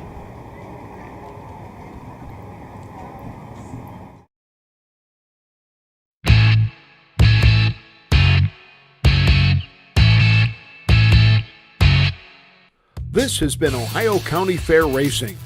Ohio County Fair Racing is brought to you by thestable.ca, the Ohio State University Veterinary Medical Center, Midland Acres, Cool Winds Farm, and Big D's Tack and Vet Supply.